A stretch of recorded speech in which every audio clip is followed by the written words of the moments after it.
पशुपतितनया Siddhivinayaka पशुपतितनया Siddhivinayaka पशुपतितनया Siddhivinayaka पशुपतितनया Siddhivinayaka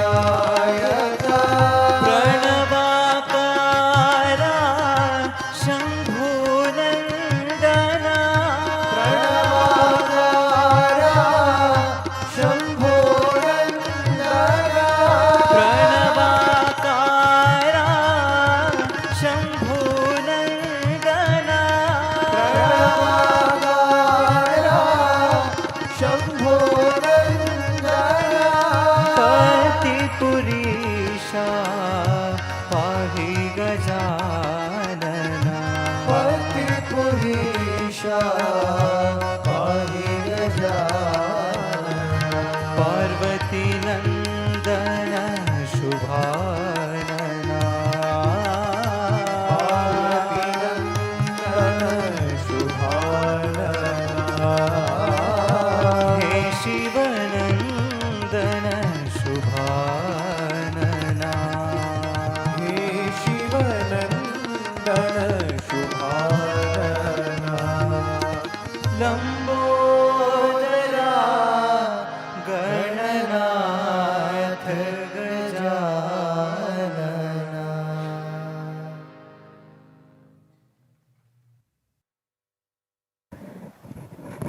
We request all to rise for the national anthem.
Request you to take the seats, please.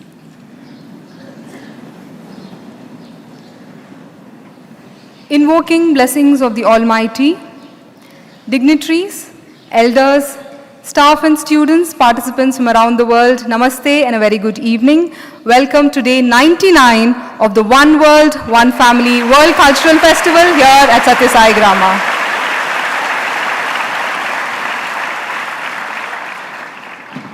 This evening, we are truly honored. Seated on the dais are distinguished guests from across the spectrum of public life, from spirituality and public service to sports and business. We extend a warm welcome to each one of them. Shri Nallu Indrasena Reddy, the Honorable Governor of Tripura.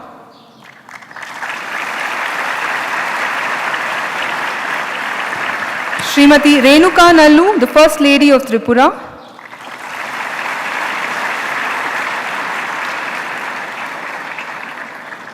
Padma Bhushan awardee Mr. Deepak Parekh, former chairman of HDFC.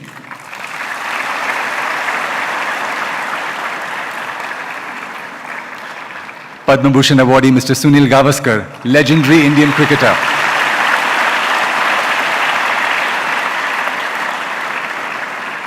Dr. C. Srinivas, Chairman, Sri Sathya Sai Health and Education Trust.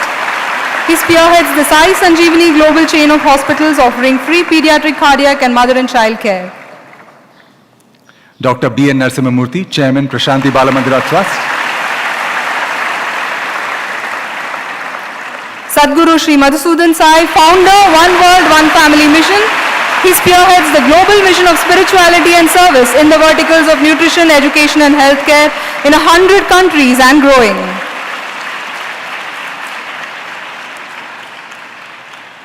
As part of the centenary celebrations of the advent of Bhagwan Sri Sathya Sai Baba, Sathya Sai Grama has hosted one of the world's longest events, the One World, One Family World Cultural Festival. For the past 99 days, the world has come alive right here before our eyes.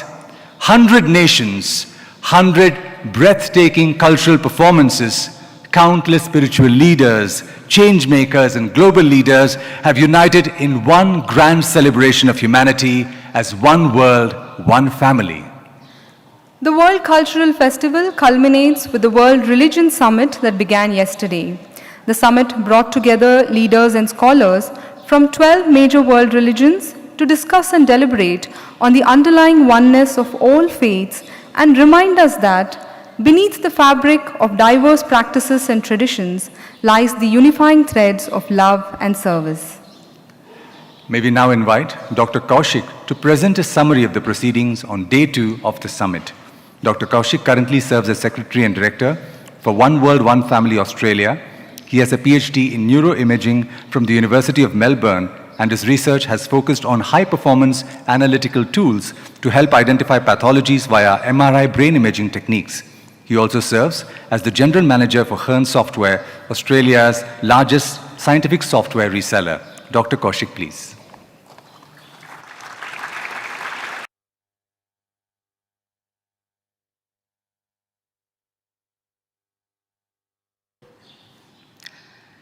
Invoking the blessings of the divine and offering our salutations to Satguru Sri Madhusudan Sai.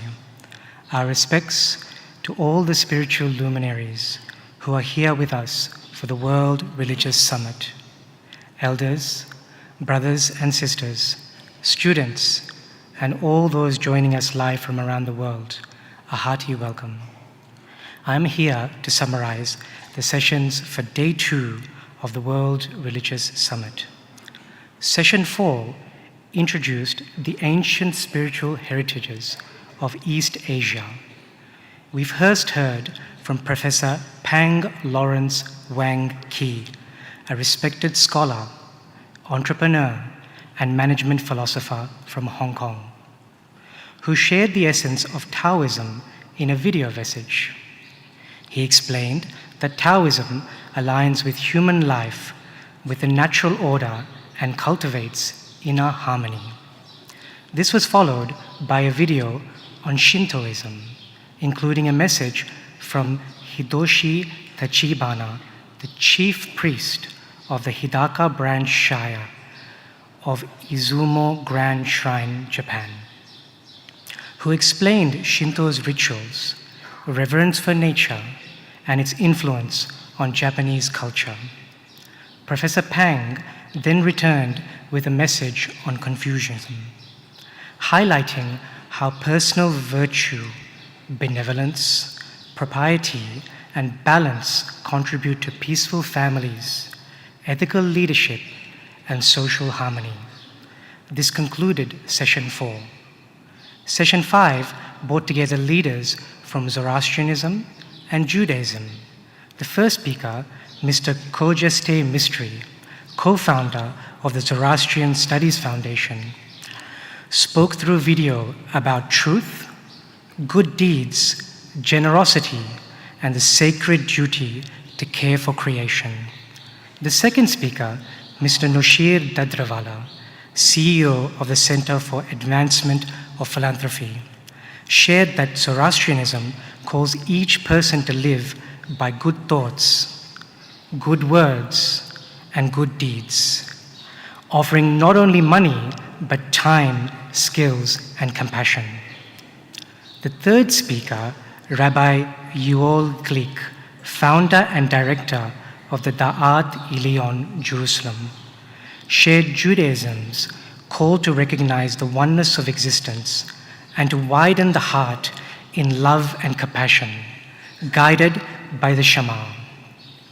A panel discussion followed, moderated by Dr. Hafizur Rahman, founder of the Sufi Peace Foundation. Zoroastrian panelists were Irvad Faridun Di Karkaria, head priest of the Parsi Fire Temple, Bengaluru, and Marazban Nariman Zaiwala, Zoroastrian Parsi community faith leader from Delhi.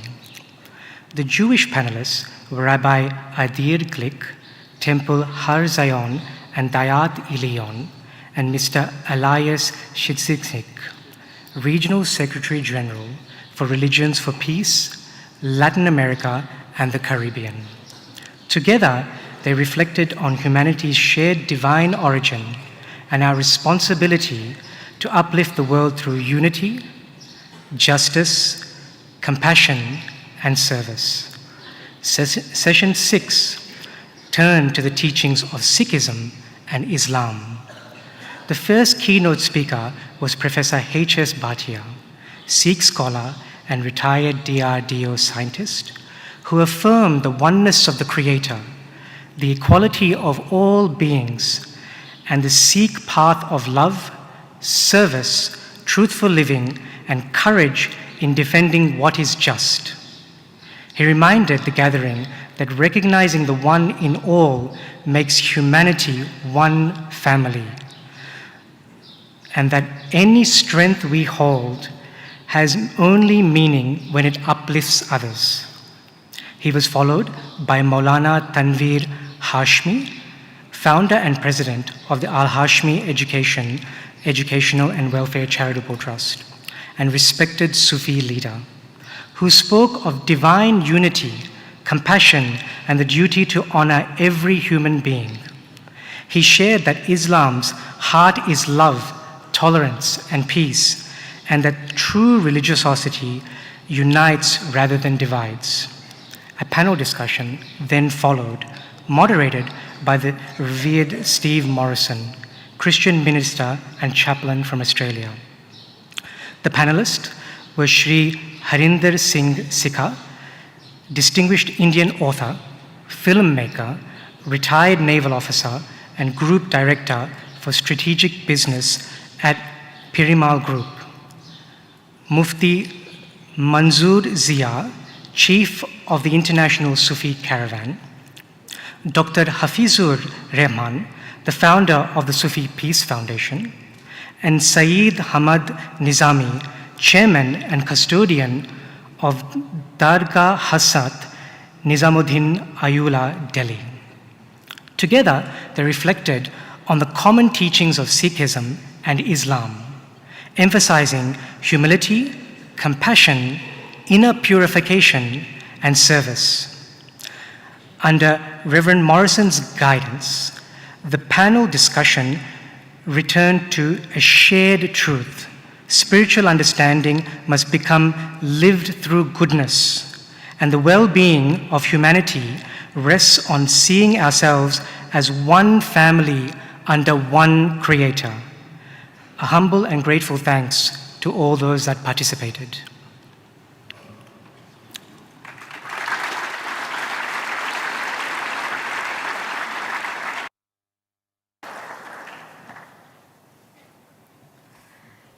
An integral part of the celebrations has been the One World, One Family Global Leadership Award, which celebrates individuals whose lives stand as examples of ethical leadership, social commitment, and purpose-led innovation. It recognizes leaders who don't just build enterprises, but shape enduring legacies rooted in service, sustainability, and the upliftment of society. These are the men and women who help build nations, strengthen communities, and inspire a better world for generations to come. The awardees are selected after careful consideration by an eminent jury comprising renowned luminaries such as Mr. Aravinda De Silva, who is here, legendary Sri Lankan cricketer and business leader, Mr. A. Balasubramanian, MD and CEO, Aditya Birla Sun Life AMC, Mr. Jayakumar, entrepreneur and former MD and CEO, Bank of Baroda, Mr. Ashish Chauhan, MD and CEO, National Stock Exchange of India, Ms. M.V. Bhanumati, former Director General of Income Tax, Mr. Nikunj Dalmia, former Managing Editor, ET Now. Leading the jury as its chairman is Dr. Sunil Gavaskar. We invite him to make the introductory remarks. After a distinguished career as an opening batsman for the Indian cricket team and as a prolific columnist and commentator, Mr. Sunil Gavaskar is today a champion for healing little hearts. In what he describes as the third innings of his life, He is the global ambassador for the Sri Sathya Sai Sanjeevani group of pediatric cardiac hospitals that is dedicated to serving young hearts and lives. Mr. Gavaskar, please.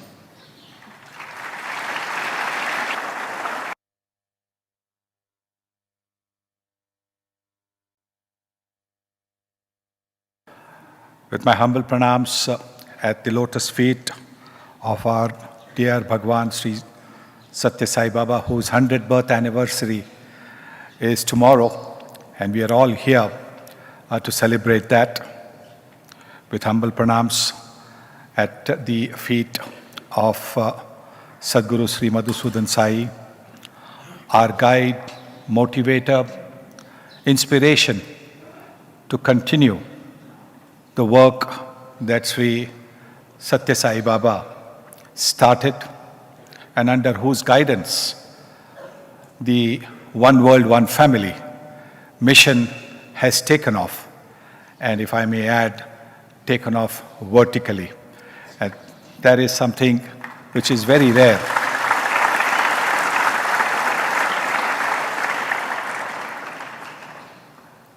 The Global Leadership Award is our humble recognition of the achievements, the inspiration, the impact that these leaders have had on societies, not just India, but all over the world. And one such recipient is a very dear friend of mine, Deepak Parekh. Deepak Bhai has been one of India's most respected and revered figures, under whom the HDFC has become a name to reckon with in the financial world and beyond. He's also a cricket fanatic, if I may use the word fanatic, because at the slightest opportunity, he will rush off to watch a cricket game. And it is our good fortune, I promise you, it is our good fortune that today he has opted to be here and not gone to Guwahati to watch the India v South Africa game.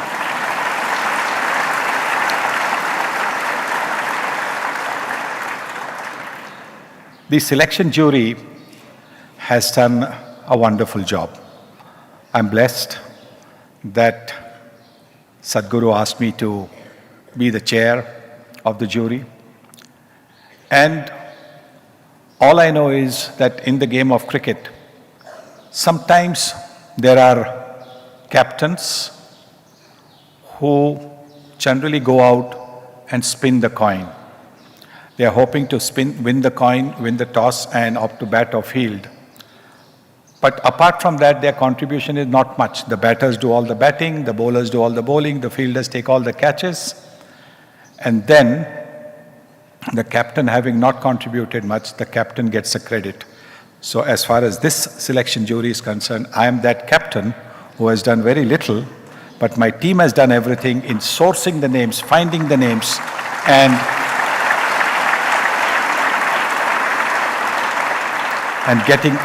getting them here. So I can only thank my team for the wonderful work that they have done. I can thank Satguru for inspiring us. And I ask with humble pranams that Deepak Bhai, thank you so much for having accepted our invitation to come here and to receive this award. Thank you all. Sai Ram.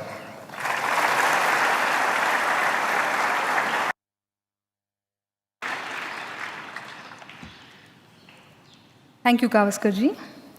Today, we are honored to present the One World, One Family Global Leadership Award to Mr. Deepak Parekh, a visionary business leader who architected the extraordinary rise of HDFC.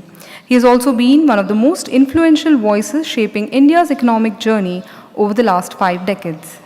A visionary institution builder, he expanded HDFC from a pioneering housing finance company into a diversified financial powerhouse spanning banking, insurance, asset management, real estate, and education finance.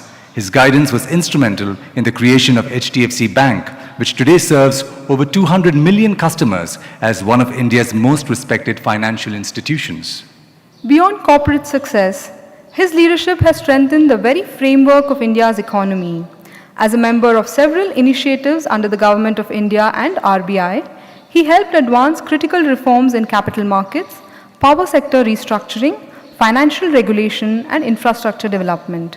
Mr. Parekh's insight and integrity have made him a trusted advisor to global corporations and a guiding presence on the boards of organizations such as Siemens, Mahindra and Mahindra, Indian Hotels, Glaxo India, Castrol India, among others. Deeply committed to social responsibility, he strengthened community development through the H.T. Parekh Foundation, supporting education, health, livelihoods, and inclusive growth. Mr. Deepak Parekh remains a widely respected voice whose clarity, steadiness, and integrity continue to influence leaders in finance and public life. May we request Mr. Deepak Parekh to receive the award from Satguru and deliver his acceptance speech.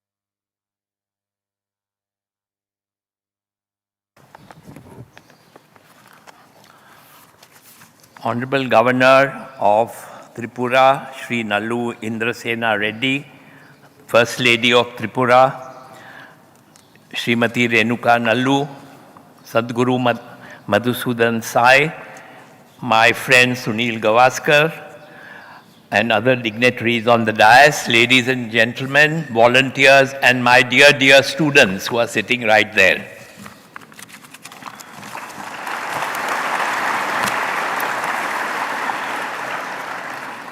Namaskar, namaskar. Thank you for inviting me to the World Cultural Festival 2025 and for bestowing upon me the One World, One Family Leadership Award. I find myself truly short of words to describe how humbled yet awestruck I feel being here at this global village and being amongst a community of humanitarians. Sathya Sai Grama stands true to its mission, that of building one world and one family. Muddenahalli village is testimony of the power of a mentor, Sri Sathya Sai Baba, an inspired and visionary leader, Satguru Sri Madhusudan Sai, and a community driven by unity, a community driven by service, woven in its DNA. It is true when they say that goodness is the only investment that never fails. And I want to repeat this sentence. It is true that when they say that goodness is the only investment that never fails you. What this mission demonstrates so well is that alleviating human suffering is our dharma. It emphasizes the importance of focusing on interconnected triad of nutrition, education, and healthcare. We also know that this model is sustainable when three forces come together, which is society, service organizations, and government work together in harmony. The beauty of this mission lies in its simplicity and honesty of purpose.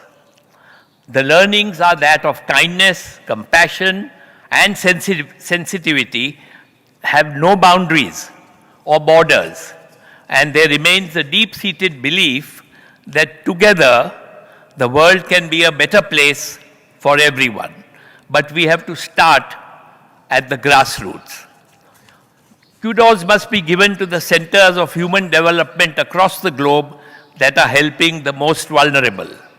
In India, we must be proud of owning the concept of one world, one family.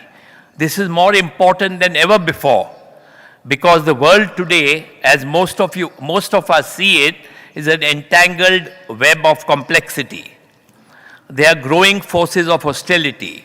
There are growing forces of insecurity. And there is a breakdown of trust among several nations. Compounding this have been disruptions like the pandemic, the war, the cost of living crisis, recessions, other fractured global ecosystems.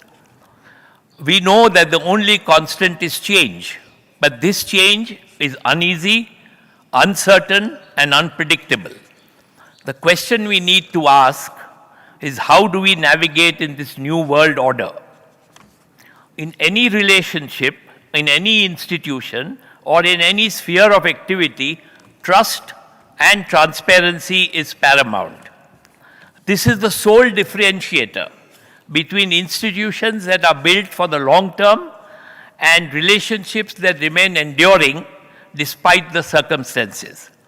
Values and mission statements are meaningless and hollow if they are not truly imbibed in everything we do. People and institutions generally know what is good and bad, but often some feel they can compromise on values when no one is looking, or believe everybody else is doing it, so it is okay for me to do it. What is wrong, period. The true test of character is what you do when no one is watching.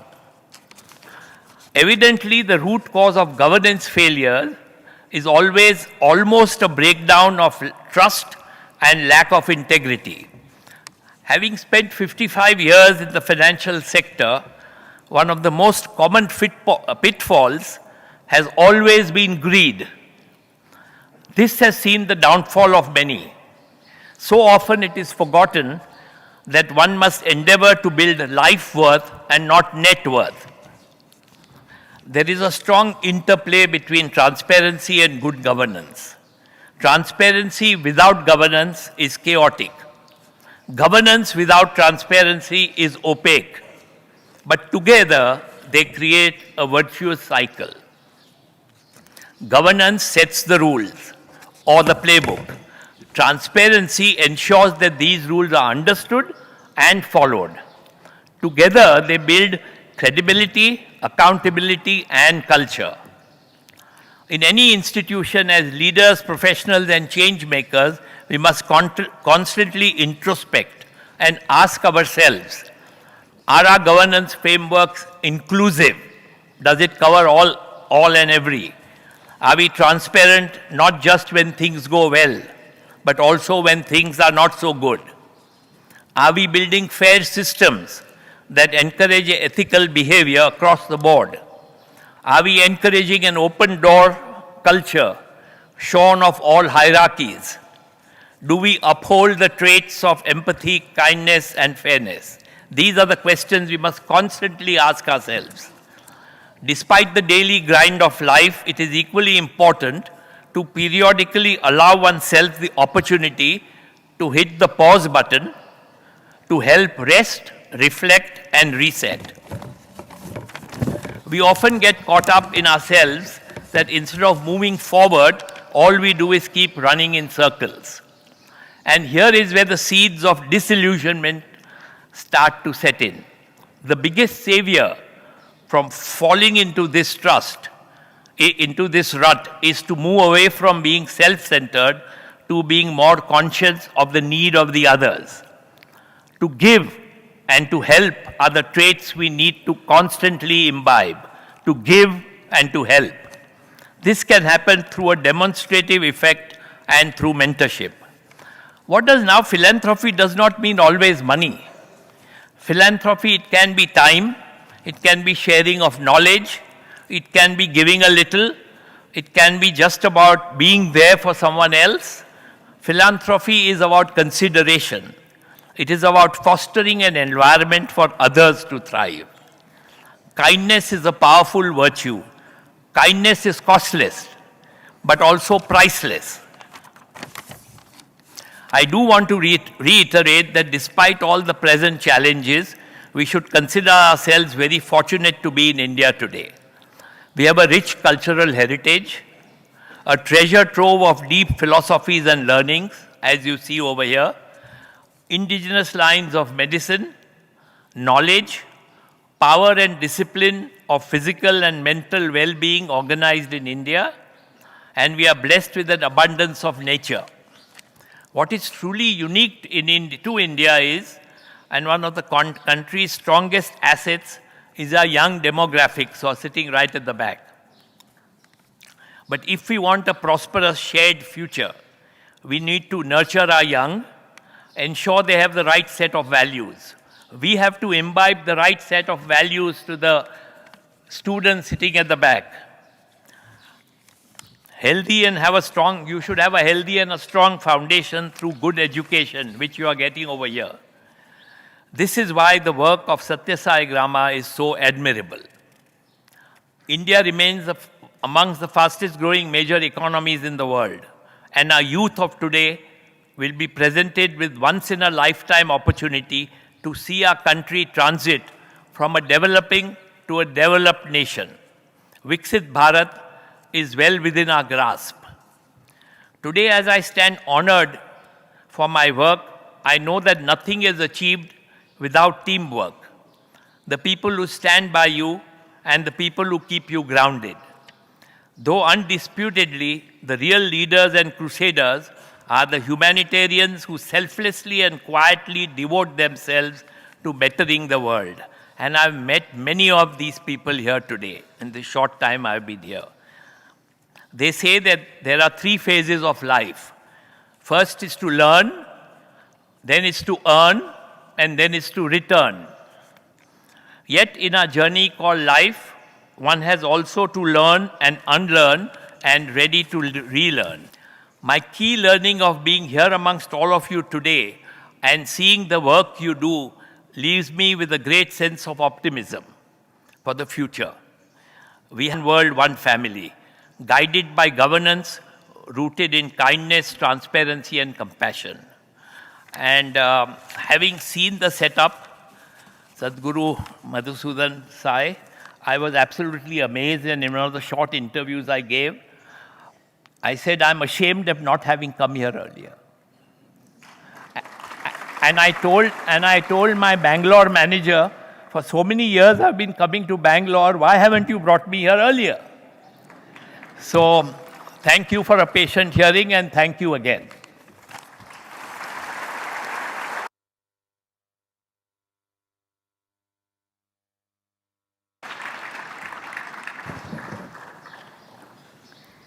Thank you, Mr. Parekh, for accepting the award and for your kind and gracious words.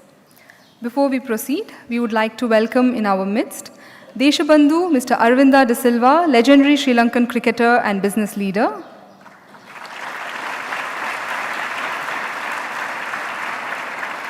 Mr. Rahul Shivshankar, Editor-in-Chief, CNN News 18.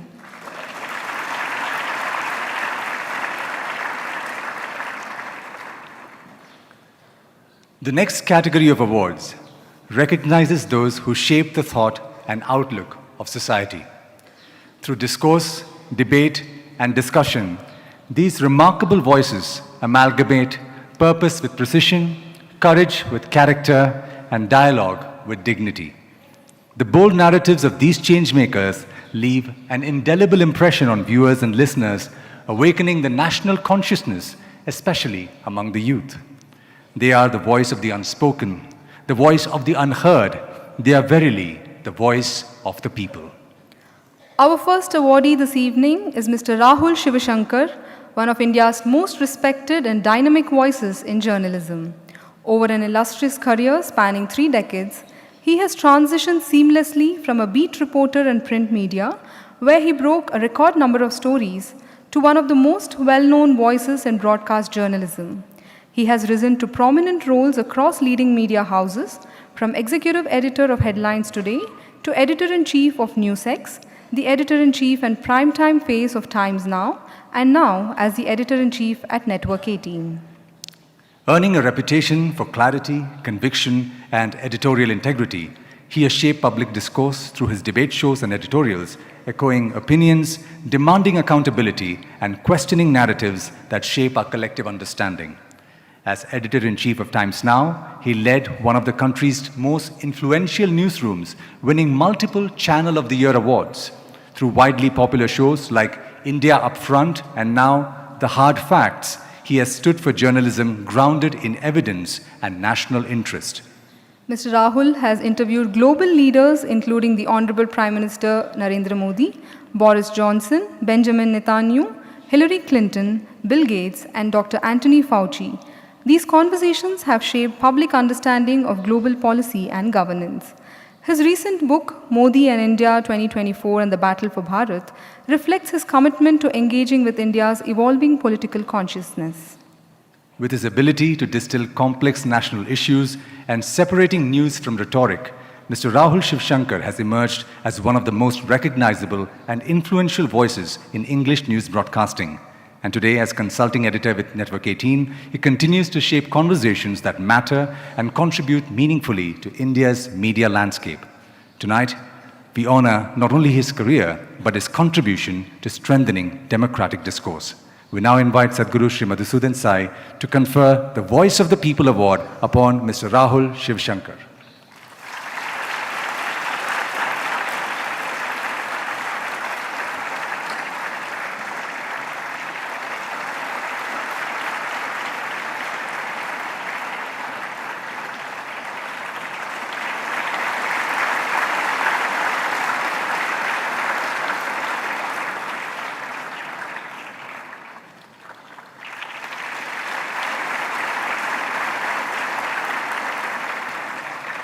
May I now invite Mr. Rahul to address us all.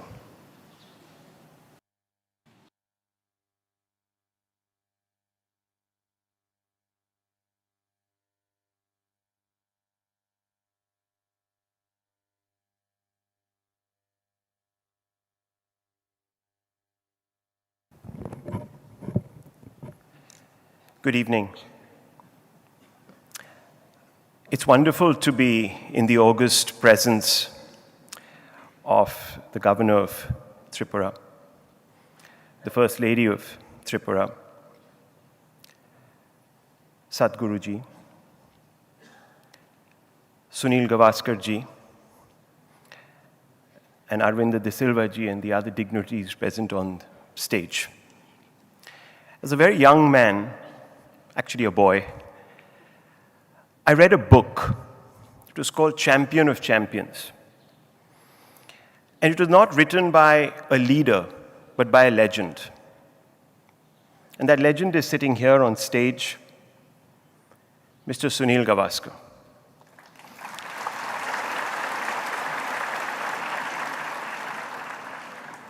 I was struck by a photograph in that book. It was a big banner that was draped on the parapet of a stadium.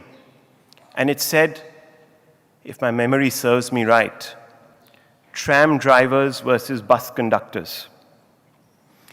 The match was a final of a very prestigious tournament being played in Australia. And it was between India and Pakistan. Now, friends, we live in a world where we are told that a border separates us and we definitely are enemies. That's what we're told. And in this post-truth world, we let our feelings dominate that and not the facts. But on that night, we might have been adversaries on the field, but for someone else, another outside gaze, we were equals. And that jaundiced gaze saw us as bus conductors and tram drivers, equal in prejudice. So while we live in a single world, a one world, we may not necessarily be one family unless we really work at it. And that's why the work of Sathya Sai Baba and others is comment-worthy. Because what are they teaching us? that our prejudices should not define us, that our externals should not identify us. Unfortunately, friends, we live in a post-truth world, and I've just used that phrase. What does this mean? It means fundamentally that we view the world through our feelings, our fears, our narratives. We live in our little bubbles where we reinforce each other's views. And our fears and our feelings sometimes dominate the facts. And this is becoming increasingly so. We get up in the morning and usually we get our news from some of our friends in our WhatsApp groups. They're all like-minded, so they will forward you like-minded stuff, which will give you a view of the world which may be divorced from the reality. And that will shape your outlook for that day, or maybe for that month, or maybe for 6 months, or the year, or even your choices that you make, your democratic choices when you elect people. This has now become more predominant because the means to box us in are even greater. So we have actually got even more compartmentalized. We don't speak with each other, we talk at each other through our little echo chambers, through our WhatsApp groups, through our social media feeds. And we've stopped listening to facts. And as a journalist, it has become incumbent upon us as a fraternity now to bring the facts out more and more than the feelings. And it has become a responsibility because when you bring out the facts, they are not just an end in themselves, but they're a means. They help bridge understanding between people. So when you have the facts, you can relate better. You can look over your prejudices. You can look over the parapet of your narrow walls. And you can begin to recognize that there is a greater truth. And hopefully that truth brings us together. So in my journey specifically over the last 8 to 10 years, when we were just reporting what we were seeing, I have come to the point where one has to now report or basically be part of reportage, which is to also add a perspective to the fact so that we can try and help understand and also further understanding between different peoples. We don't always succeed, but we do try.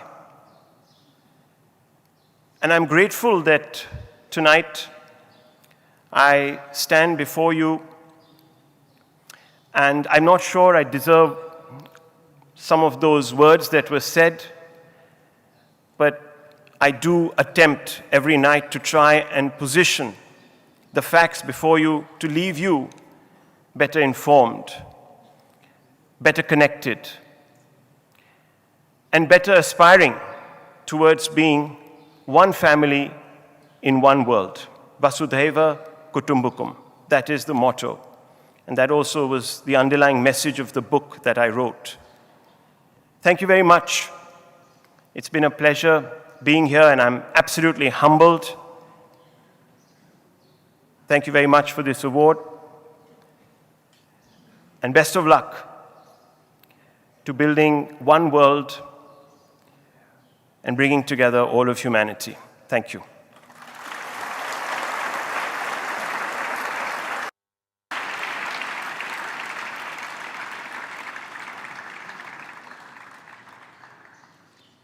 Thank you, Mr. Rahul, for joining us today and for that wonderful and insightful talk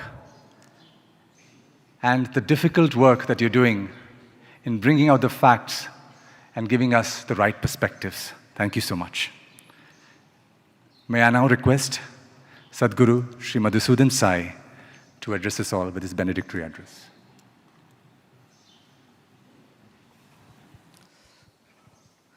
Our scriptures say, Satyam bruyat, priyam bruyat, na bruyat satyam apriyam, priyam cha nanratam bruyat, eshat dharma sanatanam. Our Sanatana Dharma, or the eternal law that governs our living and life, recommends that we speak the truth, but we speak the pleasant truth, or rather this truth in a pleasant way. At the same time, we do not speak unpleasant truths. While we do that, we also should ensure that we don't start speaking pleasant untruths. That is the rule of the law. That is how one should be in the world. And our scriptures, our ancestors, our great sages and saints have guided our thoughts, our culture, our societies, and taught people to do the right thing. Right thing is to speak the truth, but speak it in a pleasant way. And never speak a pleasant untruth, even at the cost of losing a few friends and admirers. Doing the right thing is not always easy, but it is nevertheless the right thing to do. And today, on this penultimate day of Bhagavan Baba's centenary celebrations, we are recognizing and celebrating some of the best of our countries in various fields. And what a wonderful occasion that the Honorable Governor of Tripura, Shri Indrasena Reddy Nalluji, has joined us on this very occasion. Thank you for being here with us. Thank you to the First Lady, Mrs. Renuka Nallu, for being with us on this special occasion. Our esteemed members of the jury, Sunil Gavaskar ji and Arvinda De Silva, who found the right people to recognize.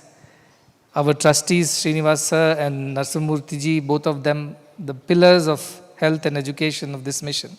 All of us come together to celebrate two of the legendary people on the stage. Mr. Deepak Parekh is more than a man. He's an institution walking on two legs. Now standing on two legs. And I owe it to him because in my Purvashrama, as they say, when I started my career after Bhagavan told me after my MBA, go and work in Bangalore. I asked him where. He said, work in a bank. And so I came in 2003 looking for a place to work. And I ended up with HDFC Bank, which was founded by Mr. Deepak Parekh.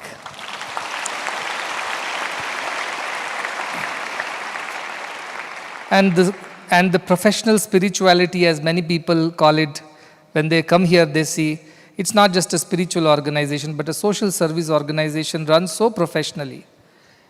What is the secret? And the secret is all that I learned from that esteemed organization which was founded by Mr. Deepak Parekh. The discipline, innovation, the culture of excellence, and above all, service-mindedness. Those are the values that I imbibed while I worked for a short while, and that was one way of getting trained. Bhagavan wanted me to get trained in managing institutions because I was just a fresher out of an MBA. I couldn't have managed a huge institution like this today. But for the help, for the guidance, for all the experience that I received at that bank, and today it's one of the largest banks in the country. And thanks to the visionary leadership of Mr. Deepak Parekh and his team of leaders who steered this bank through so many decades of service excellence. He also was the visionary of the erstwhile original founding company, HDFC, Housing Development Finance Corporation, which had a vision to provide the security of a house to every Indian, especially the middle class people. And he achieved it in flying colors because so many people today live in their own homes. They feel secure and safe. It's because of him and that wonderful organization that he set up. We are very, very grateful that you could find time and not go to Guwahati today and be here with us to share this moment. You have honored us with your presence, And we look forward to working with you and with your foundation, which is doing yeoman service in the field of education, nutrition, and other social care initiatives. So thank you very much. Please come back again to spend some time with your favorite audience, which is the students, the future of the country, and guide them so they live lives that are worthy of this country and the education that has been bestowed upon them. Thank you once again for being here with us.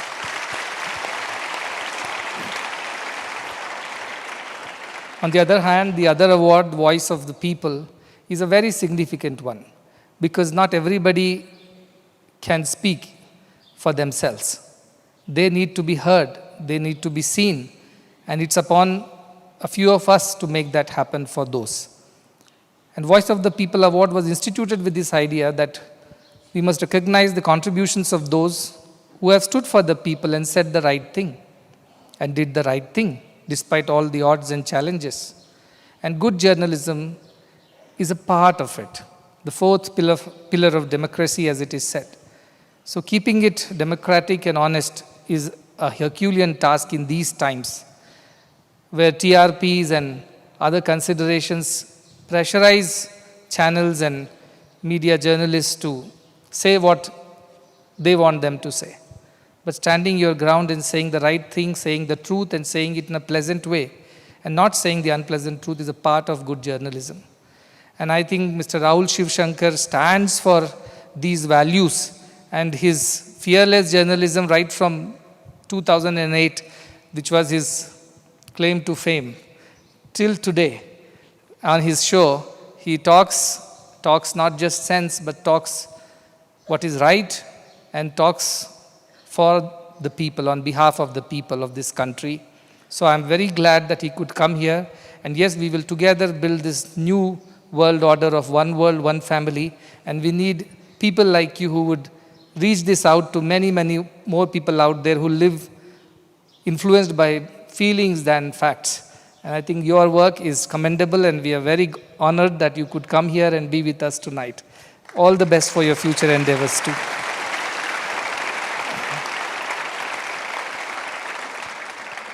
Before I close my talk, I want to again thank the eminent jury of both the awards, the Global Leadership Award as well as the Voice of People Award, who have taken time out, volunteered their experience and time to conceive, conceptualize, and execute these awards. Many of the people in the past have come and received this over these 100 years, and each of them has been a luminary in their own field of work. And because of them, the world is what it is today. Still a place where we can all live together as a family is because of the contributions made by all of them. And special thanks to, of course, Sunil ji for taking the lead and initiative and dragging along his friend Arvinda also into it. It takes two to tango, as they say, a Sri Lankan and an Indian cricketer to get things going. So I'm very grateful to them. And I'm also very grateful to all the World Religious Summit participants, delegates from over 100 countries who have participated and talked about this one idea which Bhagavan always talked about, that everybody is our own. Paralu karu manavale, always he said that, Paramatmulure, they all are our own people, they are divine, they are not others. This idea of otherness is illusion, he used to say. And that is the idea of one world, one family, that there is no other here, everybody is our very own. So we are celebrating this wonderful occasion on the eve of Bhagavan's 100th birthday. And tomorrow morning and evening we have got wonderful programs that are happening to celebrate that. And I'm looking forward to tomorrow because it is a long journey of 100 days that we are ending now. And thanks to everybody from devotees to followers to the ashram administration, to every of our guests and well-wishers who have been a part of this unique, one-of-its-kind journey of 100 days of world cultural festivities. I'm sure everybody has enjoyed it.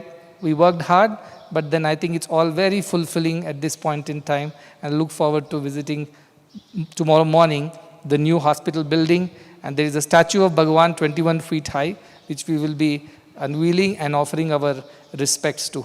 So thank you once again, Mr. Parekh, Mr. Shivshankar ji, and to the Governor and the First Lady, Arvinda, Sunil ji, and our all team members for this wonderful service. Namaste.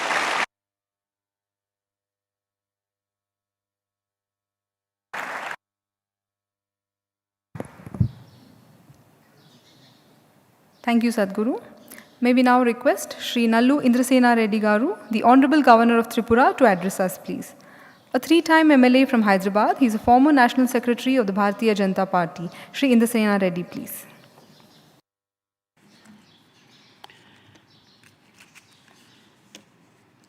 Sai Ram.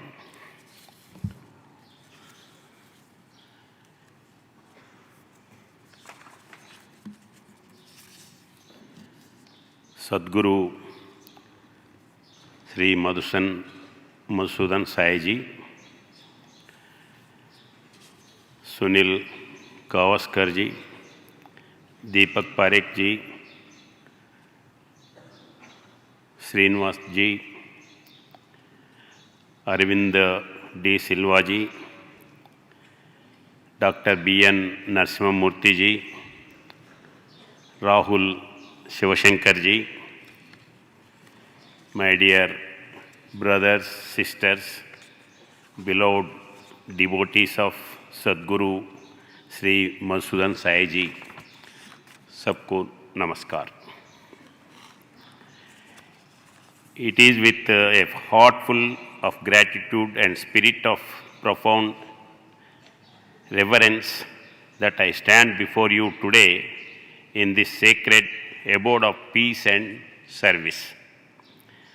I offer my humble pranams at the holy feet of Bhagavan Sri Sathya Sai Baba and extend my deepest gratitude to Sadguru Sri Madhusudan Sai Garu for the gracious invitation and the immense love and warmth with which my team and I have been received. Since our arrival at the Sai Vishwa guest block, we have been enveloped in an atmosphere of divine hospitality. The dedicated facility with its modern amenities and the selfless service of the staff is not just a building, it is a testament to the mission's core principles that every day, every guest is a manifestation of the divine, deserving of the highest comfort and care. For this, I extend my sincere thanks to everyone involved and doing their best services and time. But my friends, what has truly moved me is the journey of transformation I have witnessed today. It is one thing to hear about a mission of service, and it is an entirely different, soul-stirring experience to witness it in action. We began by visiting Sri Sathya Sai's Annapurna Trust, Sai Sure Nutrition LLP, where the staggering vision of serving 1 crore children with nutritious food every day left me in awe.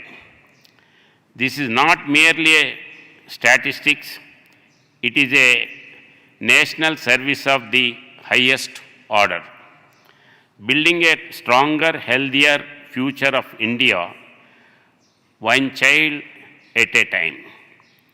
From the nurturing of young bodies, we move to the nurturing of young minds and spirits.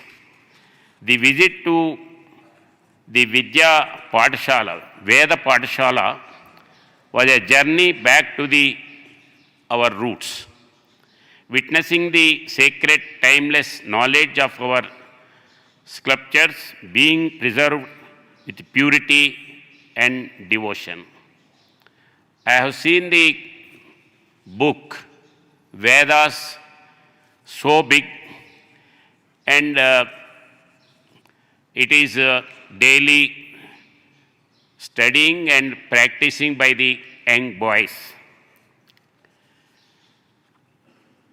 Witnessing the sacred, timeless knowledge of our spiritual being preserved with purity and devotion, And then the energy of Sri Sai Krishnan Cricket Stadium shows a beautiful balance, nurturing not only the spirit and mind but also the body, promoting discipline and teamwork among the youth.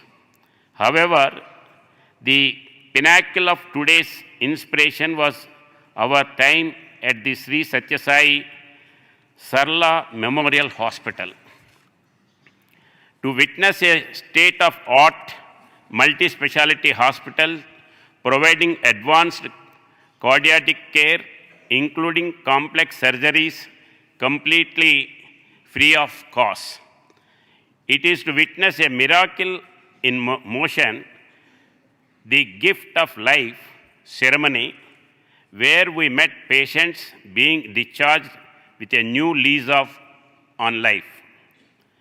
Their eyes filled with tears of gratitude is an image I will carry with me forever.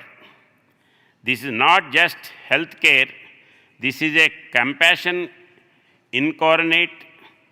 It is the living proof of the ideal, compassionate health for all. I have seen particularly the neonatal babies treatment ward, where the normal people, particularly the poor people, they can't get anywhere. Particularly that small baby, 0 to 15 days, and the babies who born with just 600, 700 grams. I have seen the babies from outside, from glass. Really, it inspired, and it is a real thing. In most of this thing we see in the other ways, but here we have seen the babies inside, not one or two example, but number of small babies are there. And vision does not stop there. The adjacent Sri Madhusudan Sai Institute of Medical Sciences and Research is the source of this compassion for future generations. By training future doctors, not only in medical science, but also in empathy and values, this institution is ensuring that this river of selfless service will never run dry. This entire ecosystem, from nutrition and education to healthcare and value-based living, is a blueprint for a radical, ideal society. It is a practical demonstration of the eternal Indian philosophy of Vasudeva Kutumbakam. The world is one family. It is this very spirit that brings us to the grand culmination of this visit, the invitation to the World Cultural Festival. I am deeply honored to have the opportunity to attend this global celebration of love, unity, and shared humanity, held as part of the 100th birth anniversary of Bhagavan Sri Sathya Sai Baba. A gathering of 100 nations, not to showcase political or economic power, but to celebrate our shared heritage and humanitarian ideals, is a beacon of hope for our troubled world. This festival is more than a ceremonial gathering. It is a clarion call for unity, and I urge every one of you to participate in this historic event. In a few moments, we'll have the supreme blessings Guruji given, a special address by interaction with our beloved Satguru Madhusudan Sai Ji.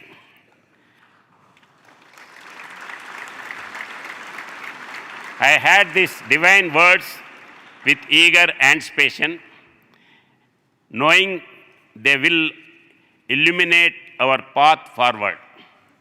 To conclude, I came here as a governor of Tripura, but I live as a humble devotee, profoundly inspired and deeply moved.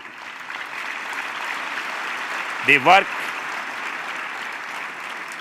work being done here in Muddenahalli is not just service, it is a spiritual revolution. It is a testament to what is possible when love is made actionable. This institution, they came to me, they want to start this nutrition food project in Tripura. I welcome, and surely I will see that Tripura poor people, particularly students, they will get the benefit. I heartfully thank Anand Kandali for coordinating this program. I carry back to Tripura not just memories but also renewed resolve to imbibe these principles of selfless service in my own work. Thank you for the love and affection. May Satguru's blessings be upon you and all. Thank you. Jai Tripura, Jai Sri Ram, Jai Hind, Sai Ram. Thank you, sir, for your heartfelt words and appreciation. Our deep gratitude to Shri Indrasena Reddy Garu and Srimati Renuka Garu for your esteemed presence this evening. We extend a token of our respect to sir and ma'am.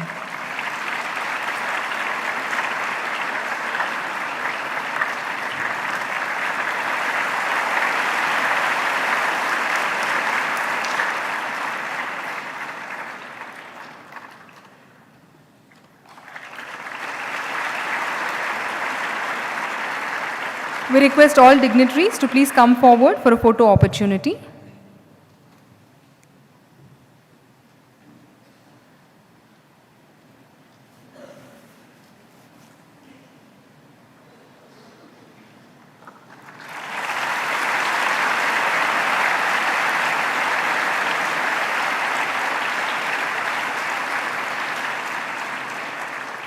We request all to rise as we conclude with the national anthem.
With this, we conclude this segment and will reconvene after 5 minutes. Thank you very much.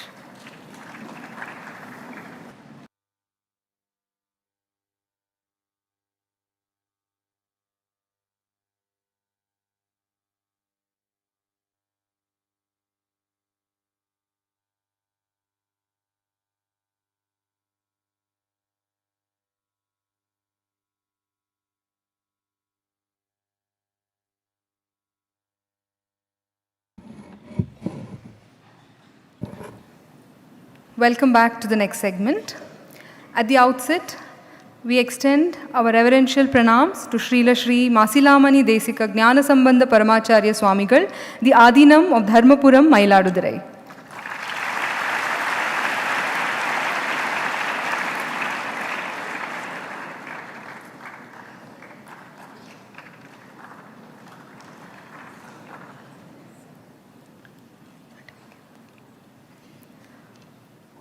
Over the 100 days, and under the guidance of Satguru, students, staff and devotees at Sathya Sai Grama undertook scriptural learnings. It was verily a Jnana Yajna, as Satguru blessed everyone with his discourses on the Ashtavakra Gita. These talks were complemented with question and answer sessions and quiz programs to enhance our learning process. At the end of the study, a comprehensive exam was conducted, and this evening, Satguru will bless the top 20 scorers. As we read out the names, we request you to please come on stage. We will begin with the girls. Kartika, secondary section PBM campus, who topped with 98 marks.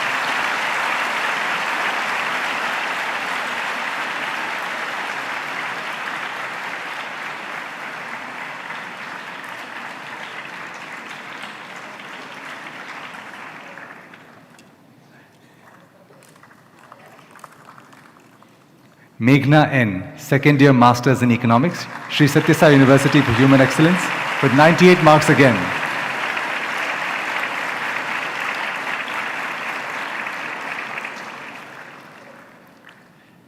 Mrs. Krishna Jyoti, staff from Sri Sathya Sai University for Human Excellence, 97 marks.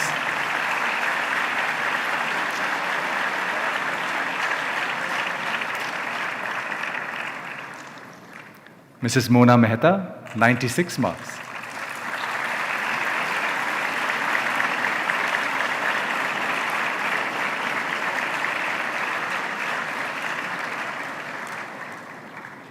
Ms. Sashikala, 95.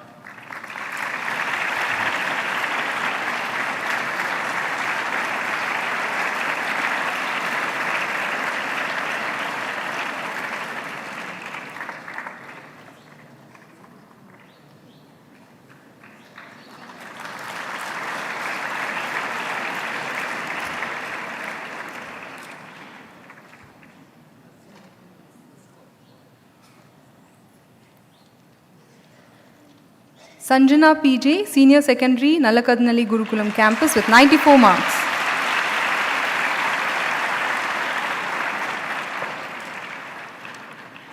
Scoring 92 marks, we have Shobha Ramsi, Secondary Section from Jaipura Campus.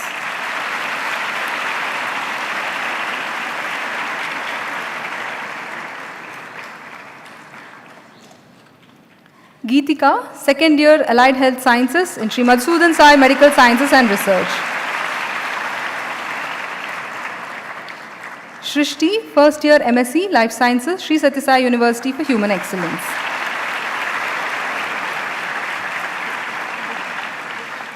Among the boys, Sai Suvir, Senior Secondary, Muddenahalli Gurukulam Campus with 98 marks.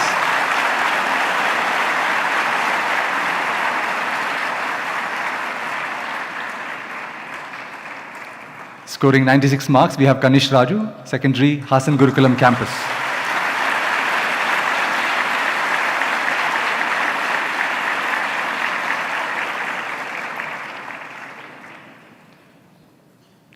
Also 96, Sri Hari, Senior Secondary, Muddenahalli Gurukulam Campus.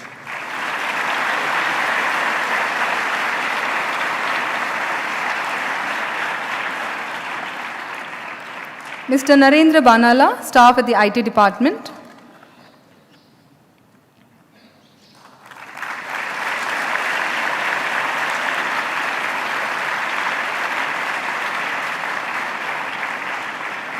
Dr. PVNM Kaushik, staff, Sri Sathya Sai University for Human Excellence.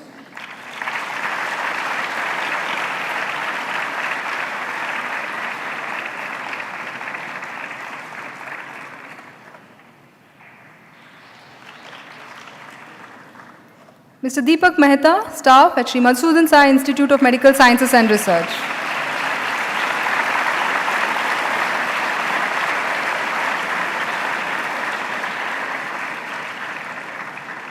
Scoring 95 marks, we have Vishal P, second year BA Vedic Studies, Sri Sathya Sai University for Human Excellence.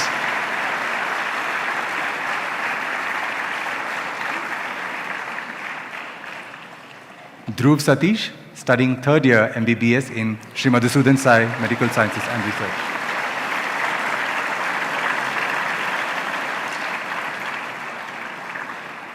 Mohit M., third year Allied Health Sciences in Sri Madhusudan Sai Medical Sciences and Research.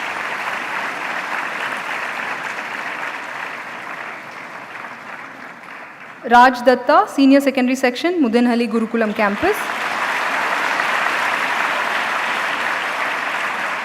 And Sangamesh, third year BSc, Sri Sathya Sai University for Human Excellence.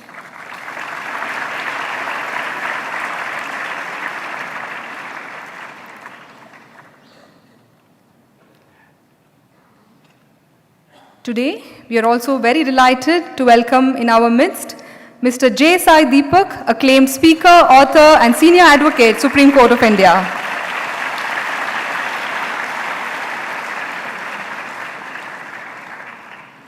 We continue with the Voice of the People Award in this segment of the evening presentation. The Voice of the People Award celebrates individuals who echo the truth, translate ideas into action, and stand as true representatives of society, those who listen deeply, serve fearlessly, and amplify the hopes and aspirations of the communities they touch. This evening, we are pleased to confer the Voice of the People Award to Mr. J. Sai Deepak. He is a legal scholar, advocate, and author whose voice has sparked national reflection on civilization, identity, and constitutional values. From the engineering classrooms of Anna University to the highest courtrooms of India, Mr. Sai Deepak's journey is a powerful testament to intellectual curiosity, rigorous debate, and public service. A mechanical engineer turned lawyer with a law degree from IIT Kharagpur, he quickly made his mark as a litigator in civil, commercial, and constitutional matters. And in 2024, he was designated senior advocate at just 39, making him the youngest in the country to earn the honor.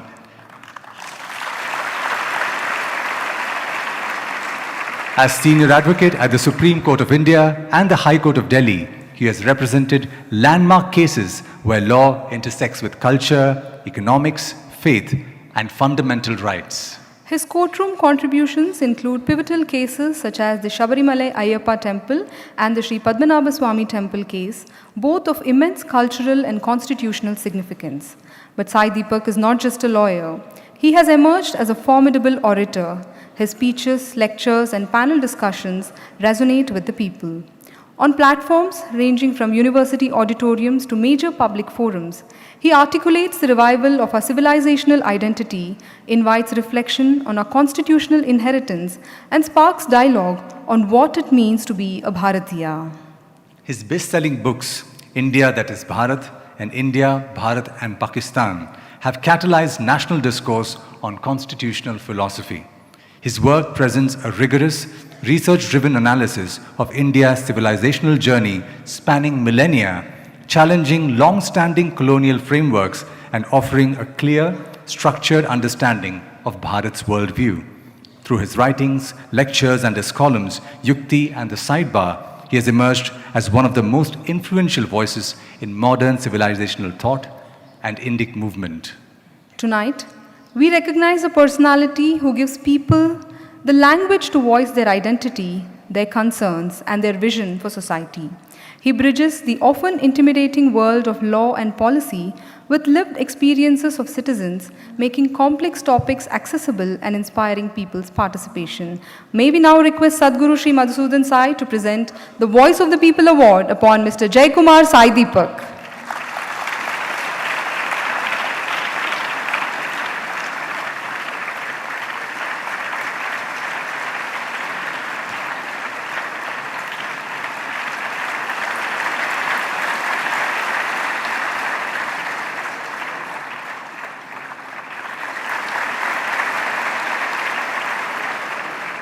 We request Mr. Sai Deepak for his acceptance speech, please.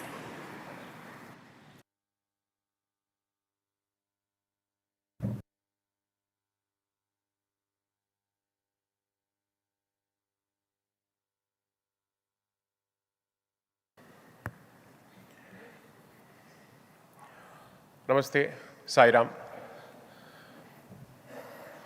I'm grateful to this institution for having bestowed me with this honor. It couldn't have come at a more appropriate time, considering that it happens to be my birthday also tomorrow.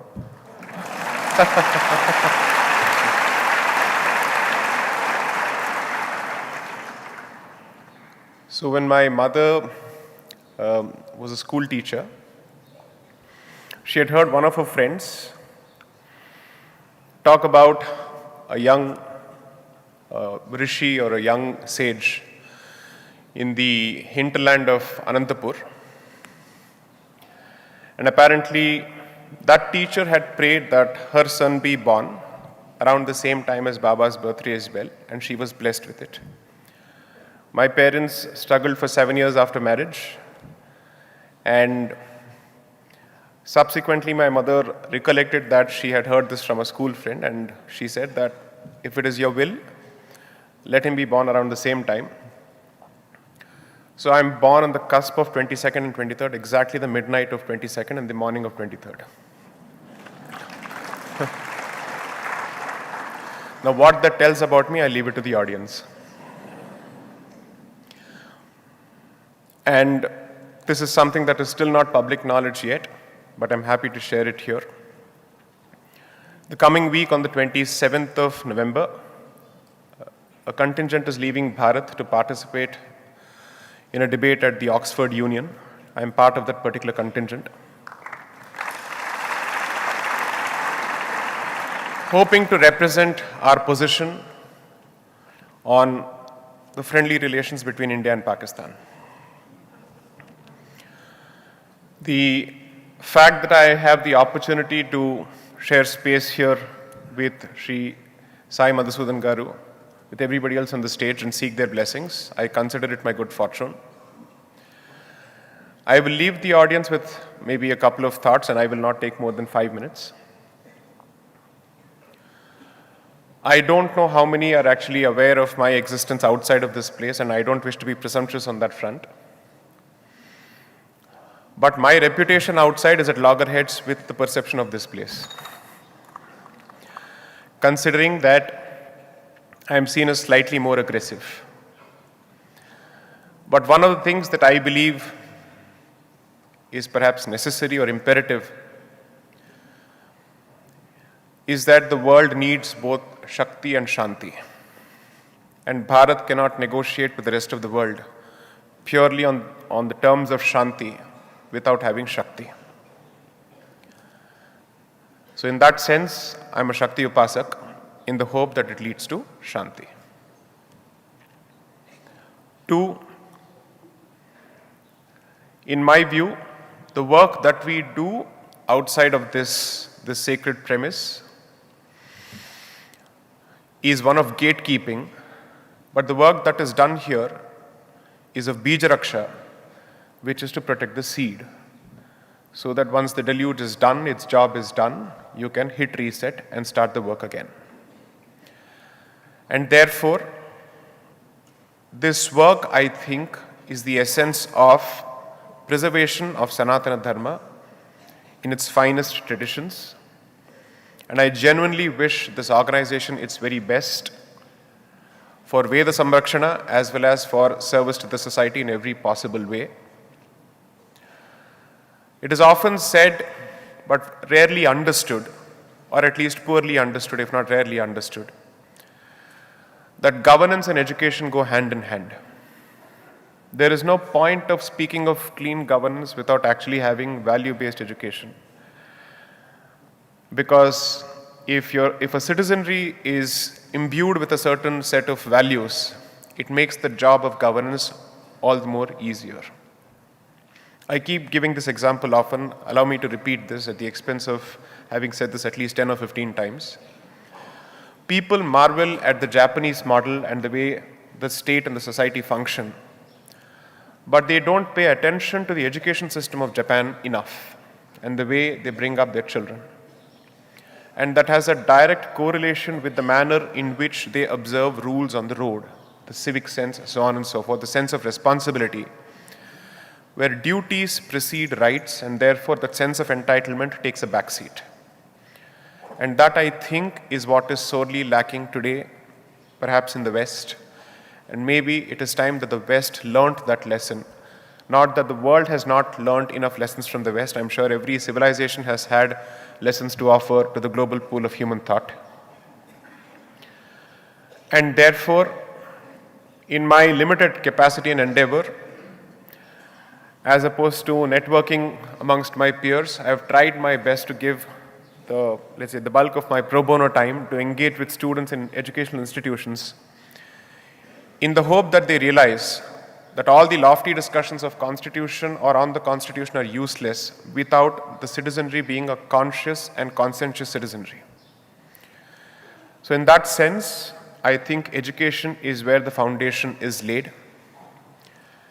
And I genuinely hope that as we step into what I think is the age of tumult, but equally the age of opportunity for Bharat, we focus a lot more on what I call the Bharatification of Indian education, and hold forth and hold our head high with a certain degree of confidence, not necessarily with jingoism, but with confidence and a certain degree of composure. Because when a civilization that's been long slumberous rises again, it's bound to face a lot of challenges. Because people are used to you sleeping all these years, all these centuries. So when you rise up again, questions will be asked, because they would want the status quo to continue. And I hope institutions such as these produce people who have the calm confidence and conviction to present Bharat's civilizational message in a language that the world understands without diluting the finest of our core traditions. And I genuinely hope to contribute my might in that particular direction. Thank you. Sai Ram.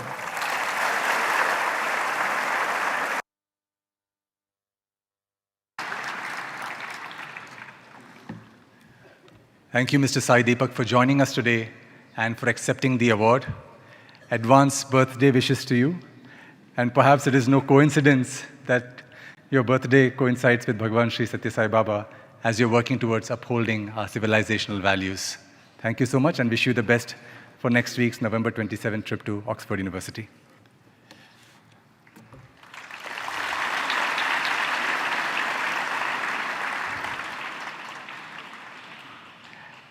May I now request the team of Sri Masilamani Paramacharya Swamigal to come forward on stage as they want to offer something to Satguru.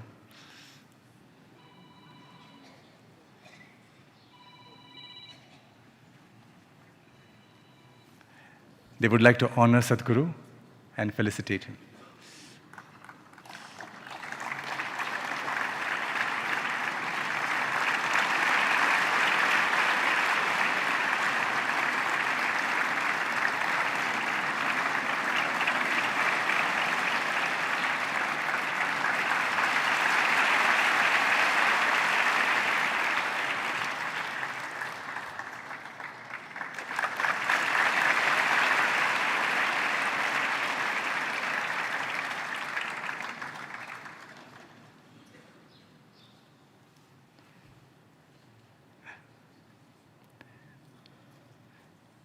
We request Sri Masilamani Paramacharya Swamigal to address us.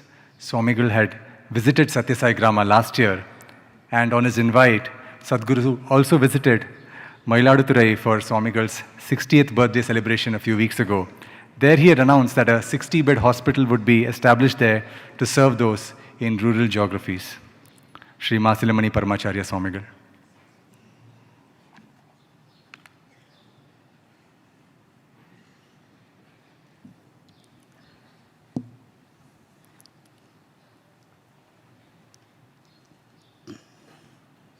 நங்கடம்பனை பெற்றவள் பங்கினன் தென்கடம்பை திருக்கர கோயிலான் தன்கடன் அடியேனையும் தாங்குதல் என்கடன் பணி செய்து கிடப்பதே. எல்லாம் அல்ல செந்தமிழ் சொக்கநாத பெருமானுடைய திருவருளையும் தர்மயாதின குருமணிகளினுடைய குருவருளையும் சிந்திக்கின்றோம். இன்றைய நாள் ஒரு நன்னாள். நம்ம போற்றுதலுக்குரிய சத்ய சாய் பாபா அவர்களினுடைய நூற்றாண்டு விழாவினை மிக சீரோடும் சிறப்போடும் 100 நாடுகளில் 100 நாட்கள் விழாவாக கொண்டாடி கொண்டிருக்கின்ற நம்முடைய போற்றுதலுக்குரிய மதுசூதனன் சாய் அவர்களுக்கு நமது போற்றுதல்களை தெரிவித்துக் கொள்கின்றோம். இந்த சாய் அவர்கள் எங்களுடைய சமயத்தில் 4 குறிக்கோள்களை சொல்லப்பட்டிருக்கிறது.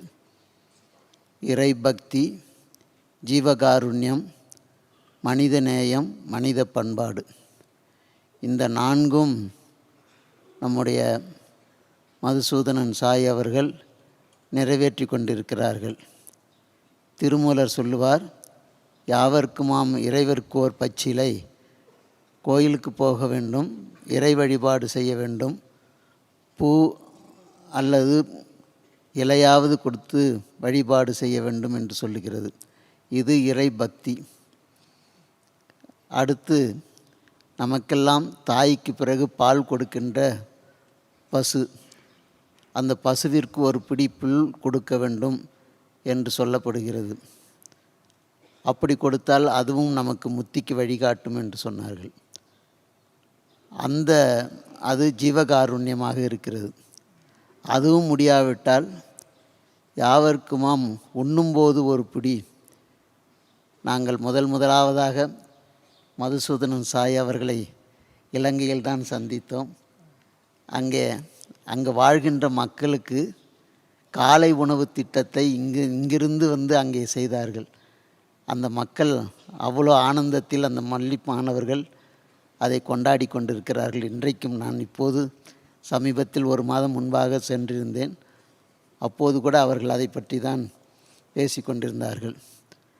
அது மனித பண்பாடு. ஆனால் பண்புடையார் பற்றுண்டு உலகம் என்று சொல்லப்பட்டிருக்கிறது. இந்த 3ம் செய்ய முடியாதவர்கள் ஒருவரை பார்க்கின்ற போது இனிமையாக பேச வேண்டும், ஹாஸ்பிட்டாலிட்டி அது இருக்க வேண்டும் என்று சொல்லப்பட்டிருக்கிறது.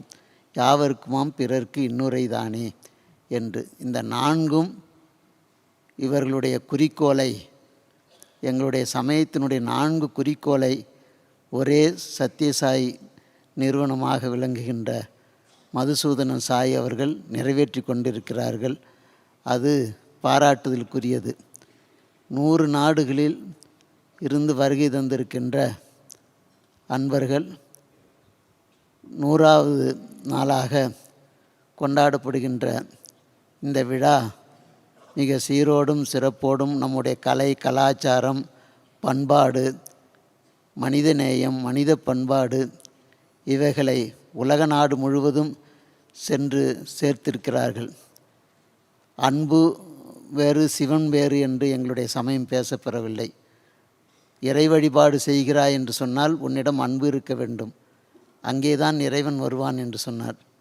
அந்த அன்பினை போதிக்கின்ற நிலையமாக இந்த நிலையம் விளங்கி கொண்டிருக்கிறது. எத்தனை பேர்களுக்கு கல்வி, மருத்துவம், உணவு திட்டம் இவைகளை பல நாடுகளில் சென்று பல்லாயிரக்கணக்கான மக்களுக்கு, பல லட்சம் மக்களுக்கு இதை வாரி வழங்கி கொண்டிருக்கின்ற இந்த நிறுவனம் 100 ஆண்டு அல்ல, இன்னும் எத்தனை 1000 ஆண்டு காலமாக இது தன்னுடைய பணிகளை செய்து உலகம் முழுவதும் இவர்களுடைய பணி தொடர வேண்டும்.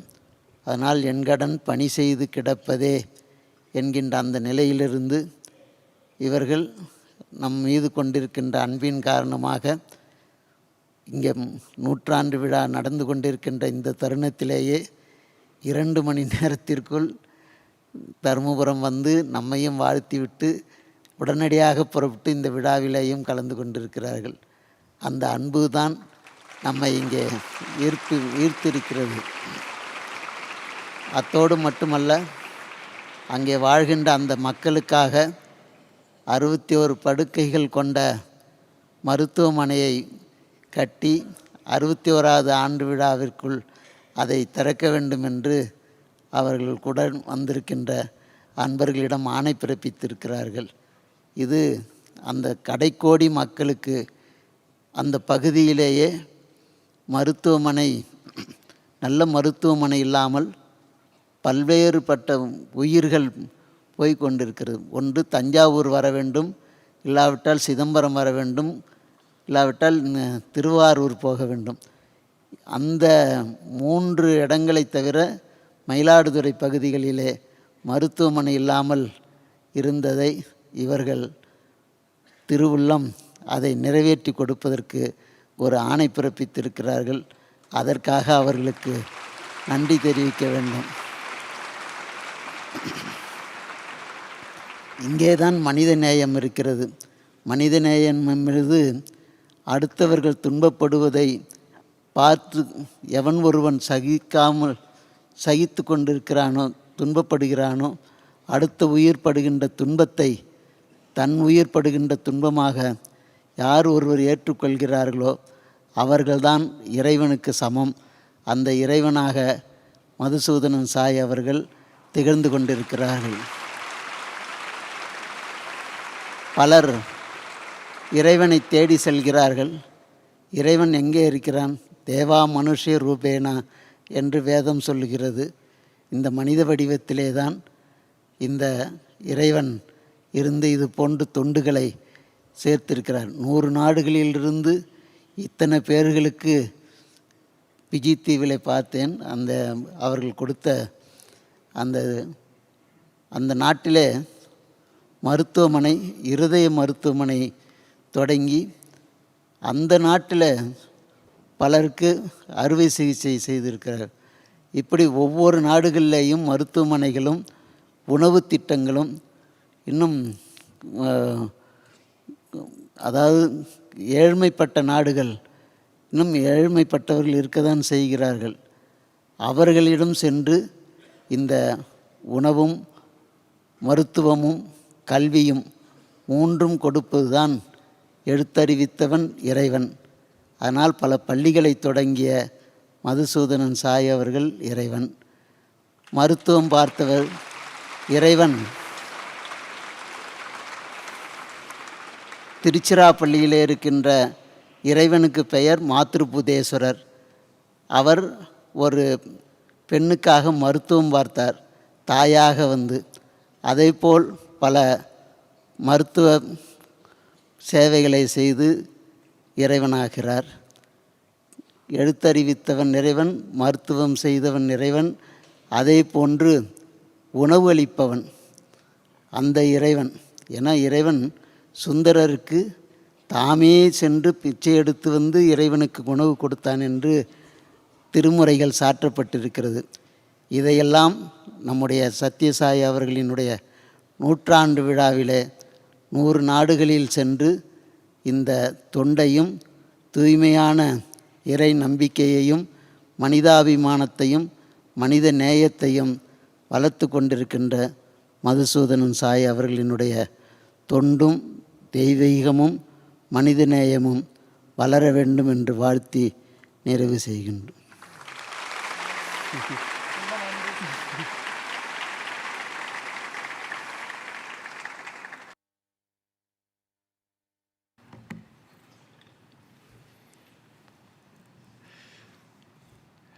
Romba Nandri Swamiji, thank you so much for joining us today. And I would like to translate some portions of his talk for the benefit of all. He congratulated our beloved Satguru for successfully conducting the 100 Days cultural event.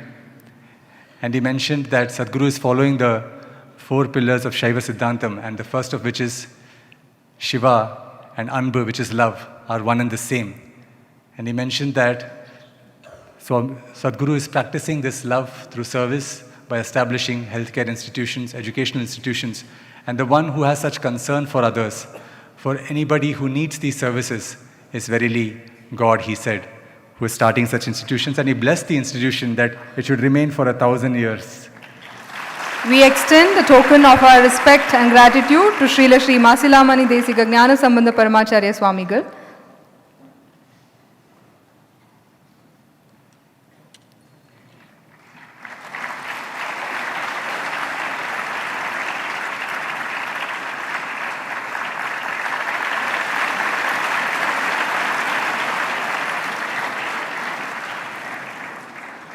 On behalf of everyone, we request Satguru Sri Madhusudan Sai for his benedictory address this evening.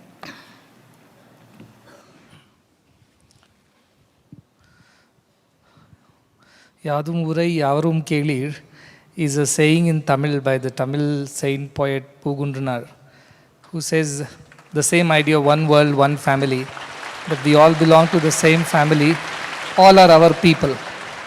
Bringing this wonderful idea of Vasudhaiva Kutumbakam, which is practiced in every part of the country of this great ancient land of Bharat, is our joy to share it with the whole world. People from 100 countries, they are listening to these great Indian ideas of kindness and compassion. Today, amidst us, having Swamigal from Dharmapuri Adinam, all the way he has come just to be a part of this function tonight. It is our great fortune that he has traveled all the way. I had just been to his 60th birthday celebrations on November 5th, and I came, and during that time he had always mentioned his compassion for the people of the land. He always said that we must do something, and I had requested Swamiji that if with his kind permission, two of our institutions will come together to offer a 60-bedded hospital facility for the people in and around the entire village, and he kindly accepted that, and so we are already underway, plans are underway, and I told that before his 61st birthday we will get the hospital up and running.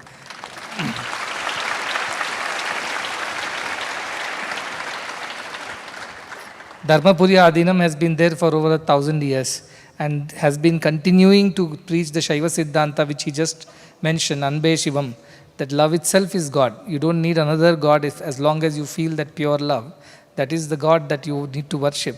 And as they say, Makkala Sevaye, Maheshana Seve, that service to man is service to God. These are the Siddhantas of Shaivism of our culture, which Swamiji is very nicely brought out. And we are very grateful, and we look forward to working with him and his institution. And yes, like the Adinam, let these institutions also last 1,000 years and more. With your blessings, it will happen. And I'm sure that all the people here are feeling very blessed for your kind presence today. On this special occasion, also we have Sai Deepak, who is not a stranger to us all, because he is quite popular because of his public advocacy on several matters of India's, or rather Bharat's culture and heritage. And he has fought many battles for the sake of establishing our culture and the truth of our culture in the courtrooms against challenges and opposition. That is why he has become very dear to the institution, and all the youngsters in the institution have listened to your public discourse on various matters and they have enjoyed it. So you are kind of a hero in our institution, unsung though. And the Voice of the People Award was designed to celebrate such people who are giving their voice to the voiceless, face to the faceless, and visibility to the forgotten and the forsaken. And that is the idea. And with his special grace that he has, that he shares the birthday with Bhagavan, and that's not without a reason. I'm sure there is a grace with which people come to this earth and to do their purpose, their swadharma. And his swadharma is to uphold the culture and integrity of India's ethos and its spirituality, which he is doing very well, I believe. And we are happy to celebrate him on this penultimate day of the 100-day World Cultural Festival, tomorrow culminating in Bhagavan's 100th birth centenary celebrations. So thank you very much for coming and sharing the thoughts and inspiring the youngsters to do the right thing and walk the right path.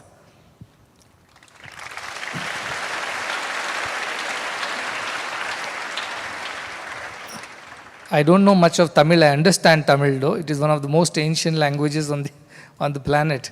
And I do enjoy listening to Tamil poetry, to the Thevarams and wonderful the Tirukkurals, beautiful verses. And they inspire us because all these great ancient saints and sages have lived the truth. They have not just spoken it, they have lived in their lives. So these truths have become eternal. And that truth inspires the generations of people, be it from south or north or east or west. India's spirituality was spoken through several mouths. Ekam Sat Vipra Bahudha Vadanti, as it is said, the same truth spoken through several mouths. And this is the most energizing and most exciting part of it, that today, as we close the World Religion Summit, which has been attended by representatives of over 12 religions from around the world, they all have said the same thing, how similar it is, That at the end of it, it is about love and compassion, kindness and concern for each other. That is what defines true religion anywhere.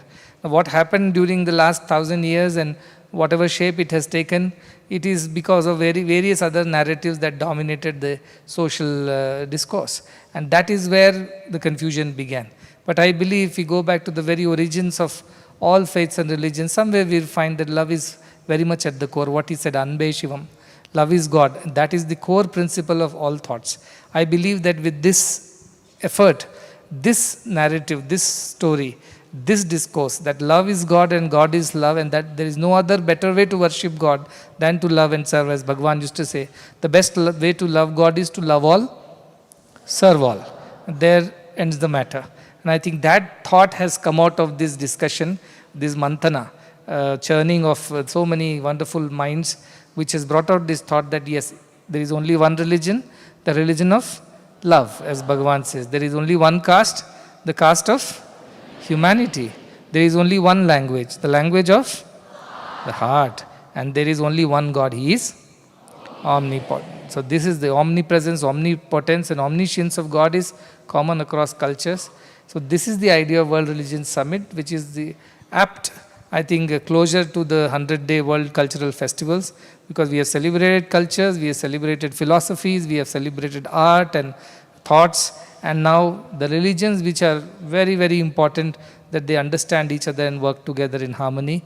And as I said, if it was Adi Shankaracharya who united the country together in that one thought of Advaita, which brought all the other thoughts, all the other confusions that were there, so many schools of philosophies, he brought them all into under the umbrella of Advaita Siddhanta, and he united the country by walking the length and breadth of it. Then it was Swami Vivekananda who took this message to the shores of US and from there to the rest of the world about the Indian thought that we are all divine, we are all children of the same immortal divinity, and so that way we are not separate from each other. And that message was furthered by Bhagavan, who brought this symbol itself, the Sarvadharma symbol itself talked about the unity and harmony of all religions. And he defined each of these symbols in his own unique way. And that message is continuing today through World Religion Summit and will continue to guide humanity for all times to come with the right understanding of what religion stands for and what truly God means. God is love. If religion is bereft of love, that is no religion at all. And that love, unconditional love, must manifest as selfless service. That is the philosophy and fundamental idea of all religions and thoughts. I am very happy that so many of you have attended this program. We have had a wonderful 99 days and we are looking forward to the 100th day of this event tomorrow morning. And I hope that these 100 days will remain with us forever and we will continue to be inspired and guided by this thought of oneness, and we all would live a life full of love and manifest that love as pure unconditional service to all humanity. With these words, and again thanking Swamigal for coming all the way to be with us, and he has always been kind to us. He has always looked after me very well whenever I went there, and with a mother's heart he has always taken care of us. So we are very happy that he could be here, and we are very grateful to him, and I hope he comes again and again to our institutions.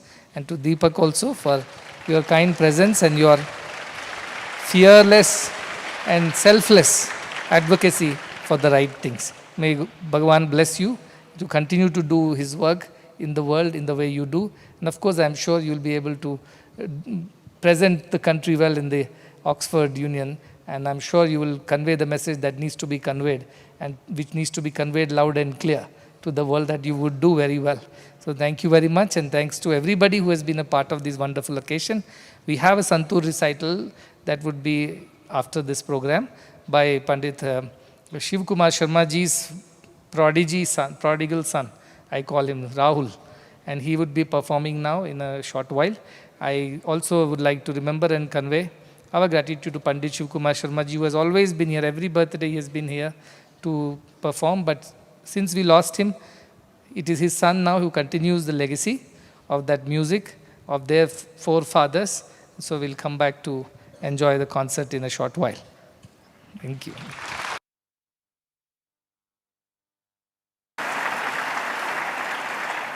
Thank you, Sadhguru. Once again, offering our gratitude to all dignitaries, we conclude this segment. We'll take a quick 10-minute break. Thank you.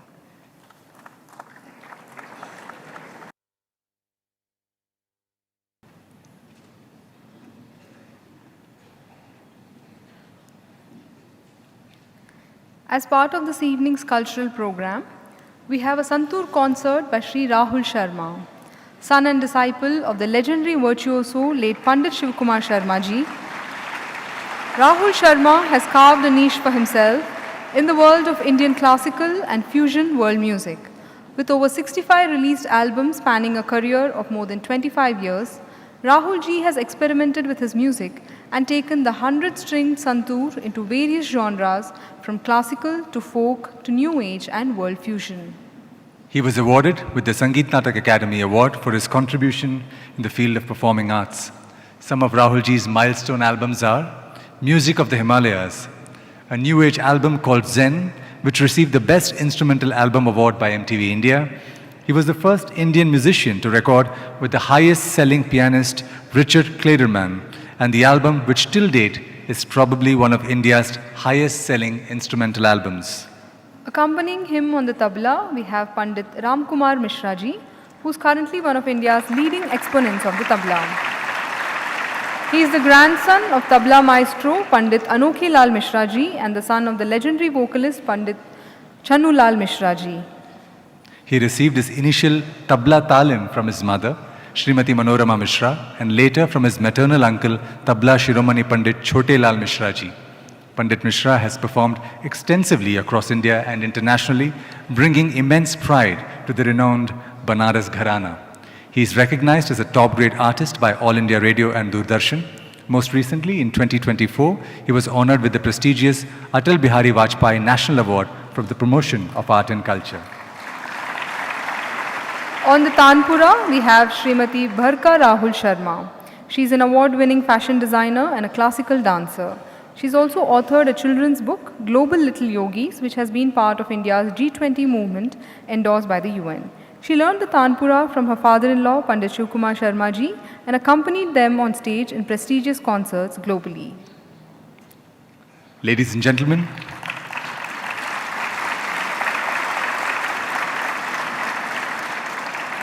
please join us in welcoming the world-renowned Santur Maestro, Sri Rahul Sharma ji.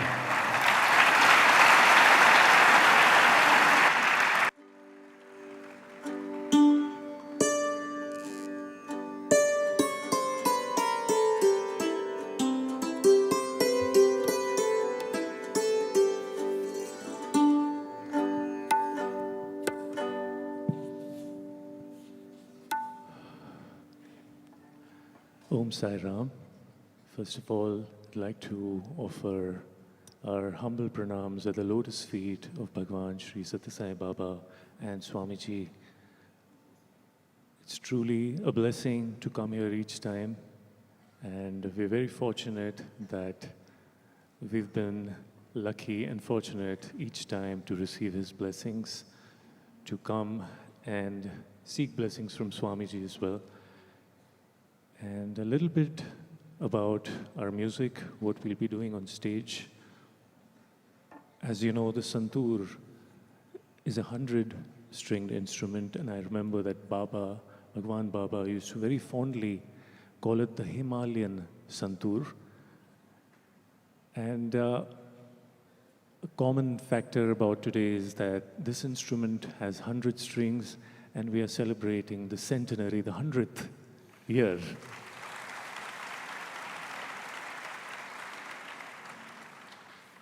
Well, I don't want to be speaking too much and just begin with the music, but since we were talking about the Himalayan connection, and Baba used to always call it the Himalayan santur, so I'd like to begin with something which is folk-oriented from the valleys of Jammu and Kashmir, because this instrument belongs to Kashmir, and most of the music is improvised, spontaneous, not really rehearsed and planned.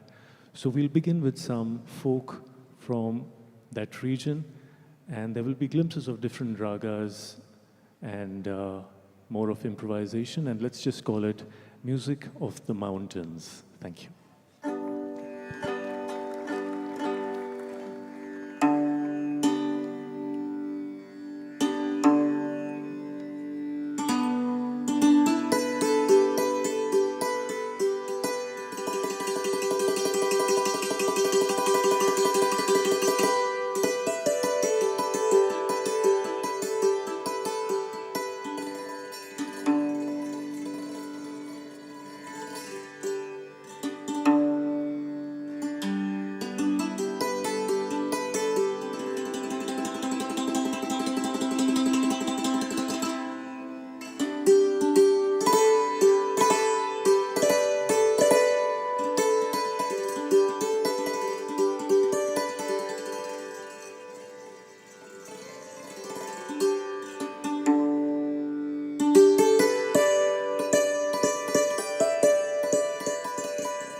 Thank you very much.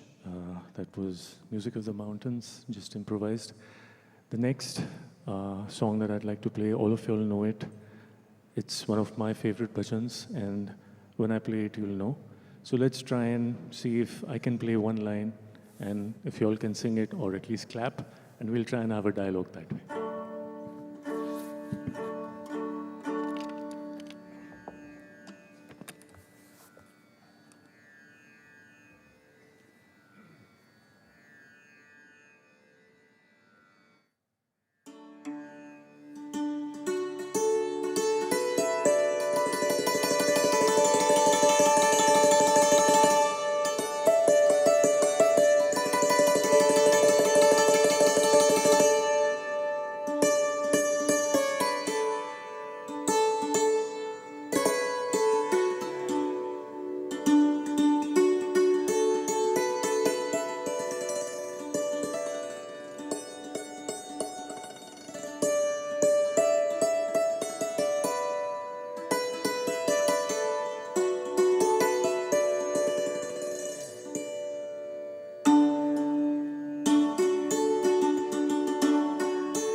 Thank you so much. That was great fun.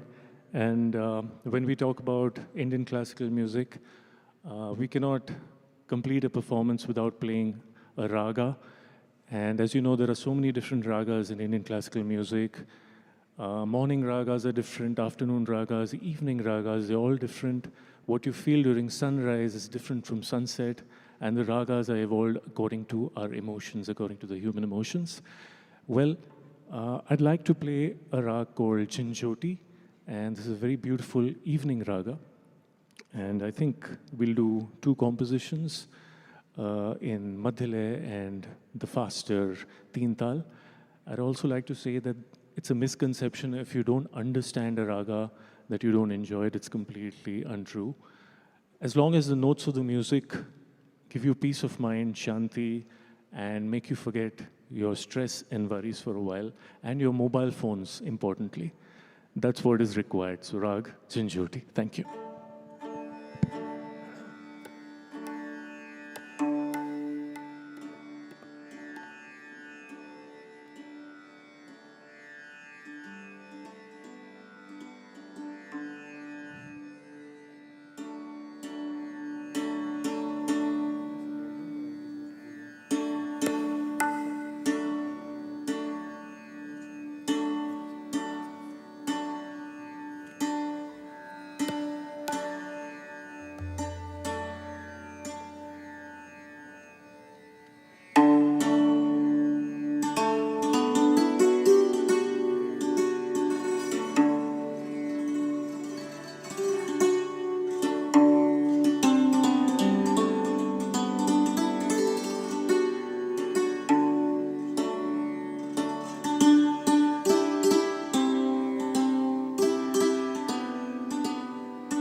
he truly made us forget the whole world and all our affairs, and even transported us to, I think, another realm.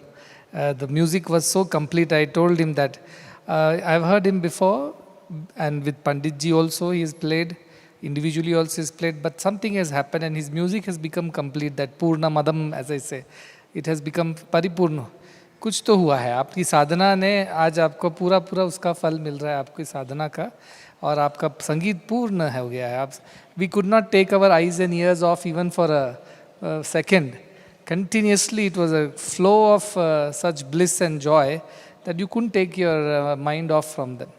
It was so beautiful. So I'm very, very pleased to have you here, and I'm sure you have all the blessings, and that is why you're here, and you'll go a long, long way ahead also. A lot of blessings are there. Very good. And Panditji will be very proud. Barka ji, for the first time, she also accompanied him on the stage here in our place. Yes, for the first time, she also accompanied. So nice to see you. She is a Sahadharmini. That is, she is in thick and thin. She has been with him. I know them for a long time, and they are very, very good people, good parents, good husband and wife, good children of their parents. They've always followed the path diligently, sincerely, with lot of devotion. So a lot of blessings to you also, and to Abhinav also, and hope to see him with his little Santur at some point in time. Yes, कुछ नहीं. राम कुमार जी तो हमारे पुराने मित्र हैं, आते रहते हैं. वो पंडित जी के साथ ही पहली बार आए थे और तब से आते ही रहे हैं. और उनके घराने से वो, उनके पिताजी भी, जिनका हाल ही में स्वर्गवास हुआ, लेकिन वो भी, उनकी याद अभी भी तरोताज़ा है, क्योंकि वो यहाँ आते थे और उन्होंने यहाँ पर अपनी बात भी की, गाने भी गाए, और वो आज तक हमारे हृदय में बसे हुए हैं.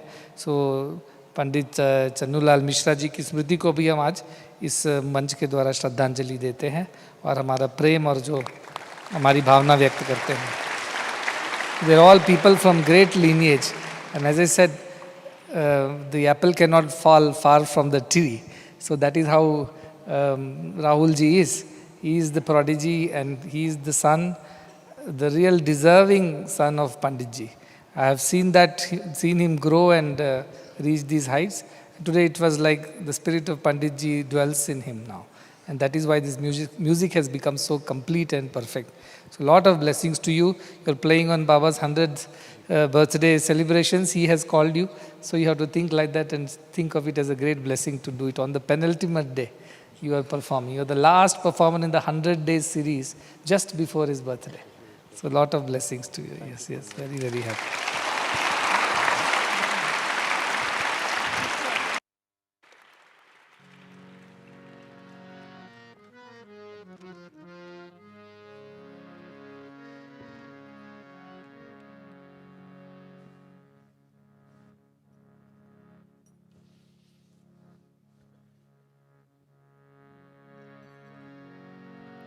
सर्वसुगुण सिंधवे सकल सुजन बंधवे सर्वसुगुण सिंधवे सकल सुजन बंधवे गुरवे मधुसूदनाय महित मंगलम् सद्गुरवे मधुसूदनाय महित मंगलम् दीन दुखित पोषकाय दान धर्म प्रेरकाय दीन दुखित पोषकाय दान धर्म प्रेरकाय सर्वलोक हितरताय सर्वमंगलम् सद्गुरवे मधुसूदनाय महितमंगलम् वेदनादवर्धकाय विश्वशान्तिस्थापकाय वेदनादवर्धकाय विश्वशान्तिस्थापकाय ब्रह्मज्ञानबोधकाय दिव्यमङ्गलम् सद्गुरवे मधुसूदनाय महितमङ्गलम् सत्य साईनः प्रियाय सत्य प्रेम विग्रहाय सत्य साईनः प्रियाय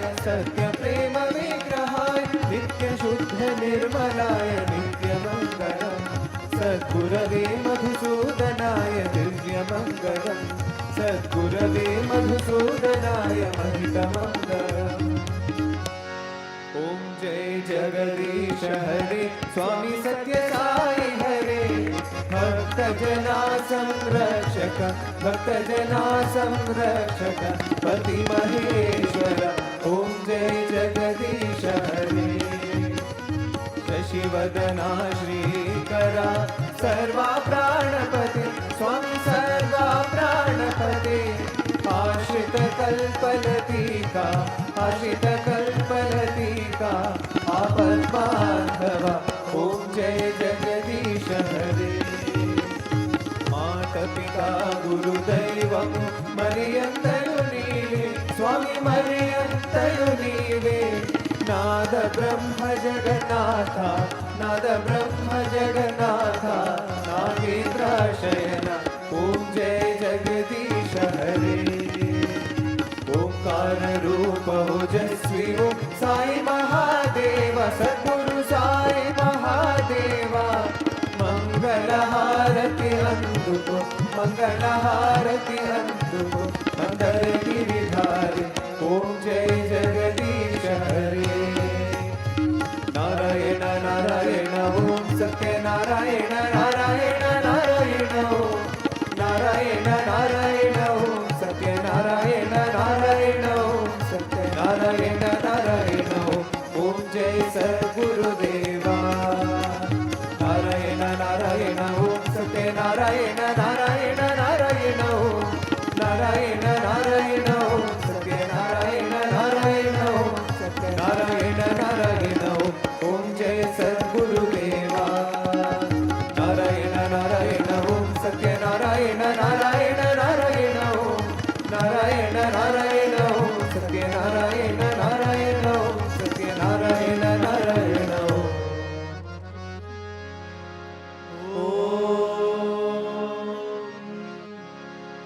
जय सद्गुरुदेवा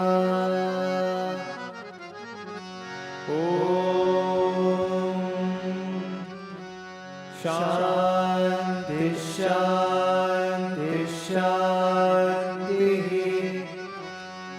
समस्त लोकाः सुखिनो भवन्तु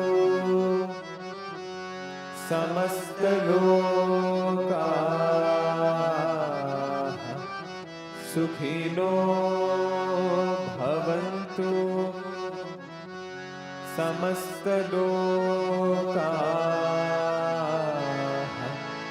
सुखिनो भवन्तु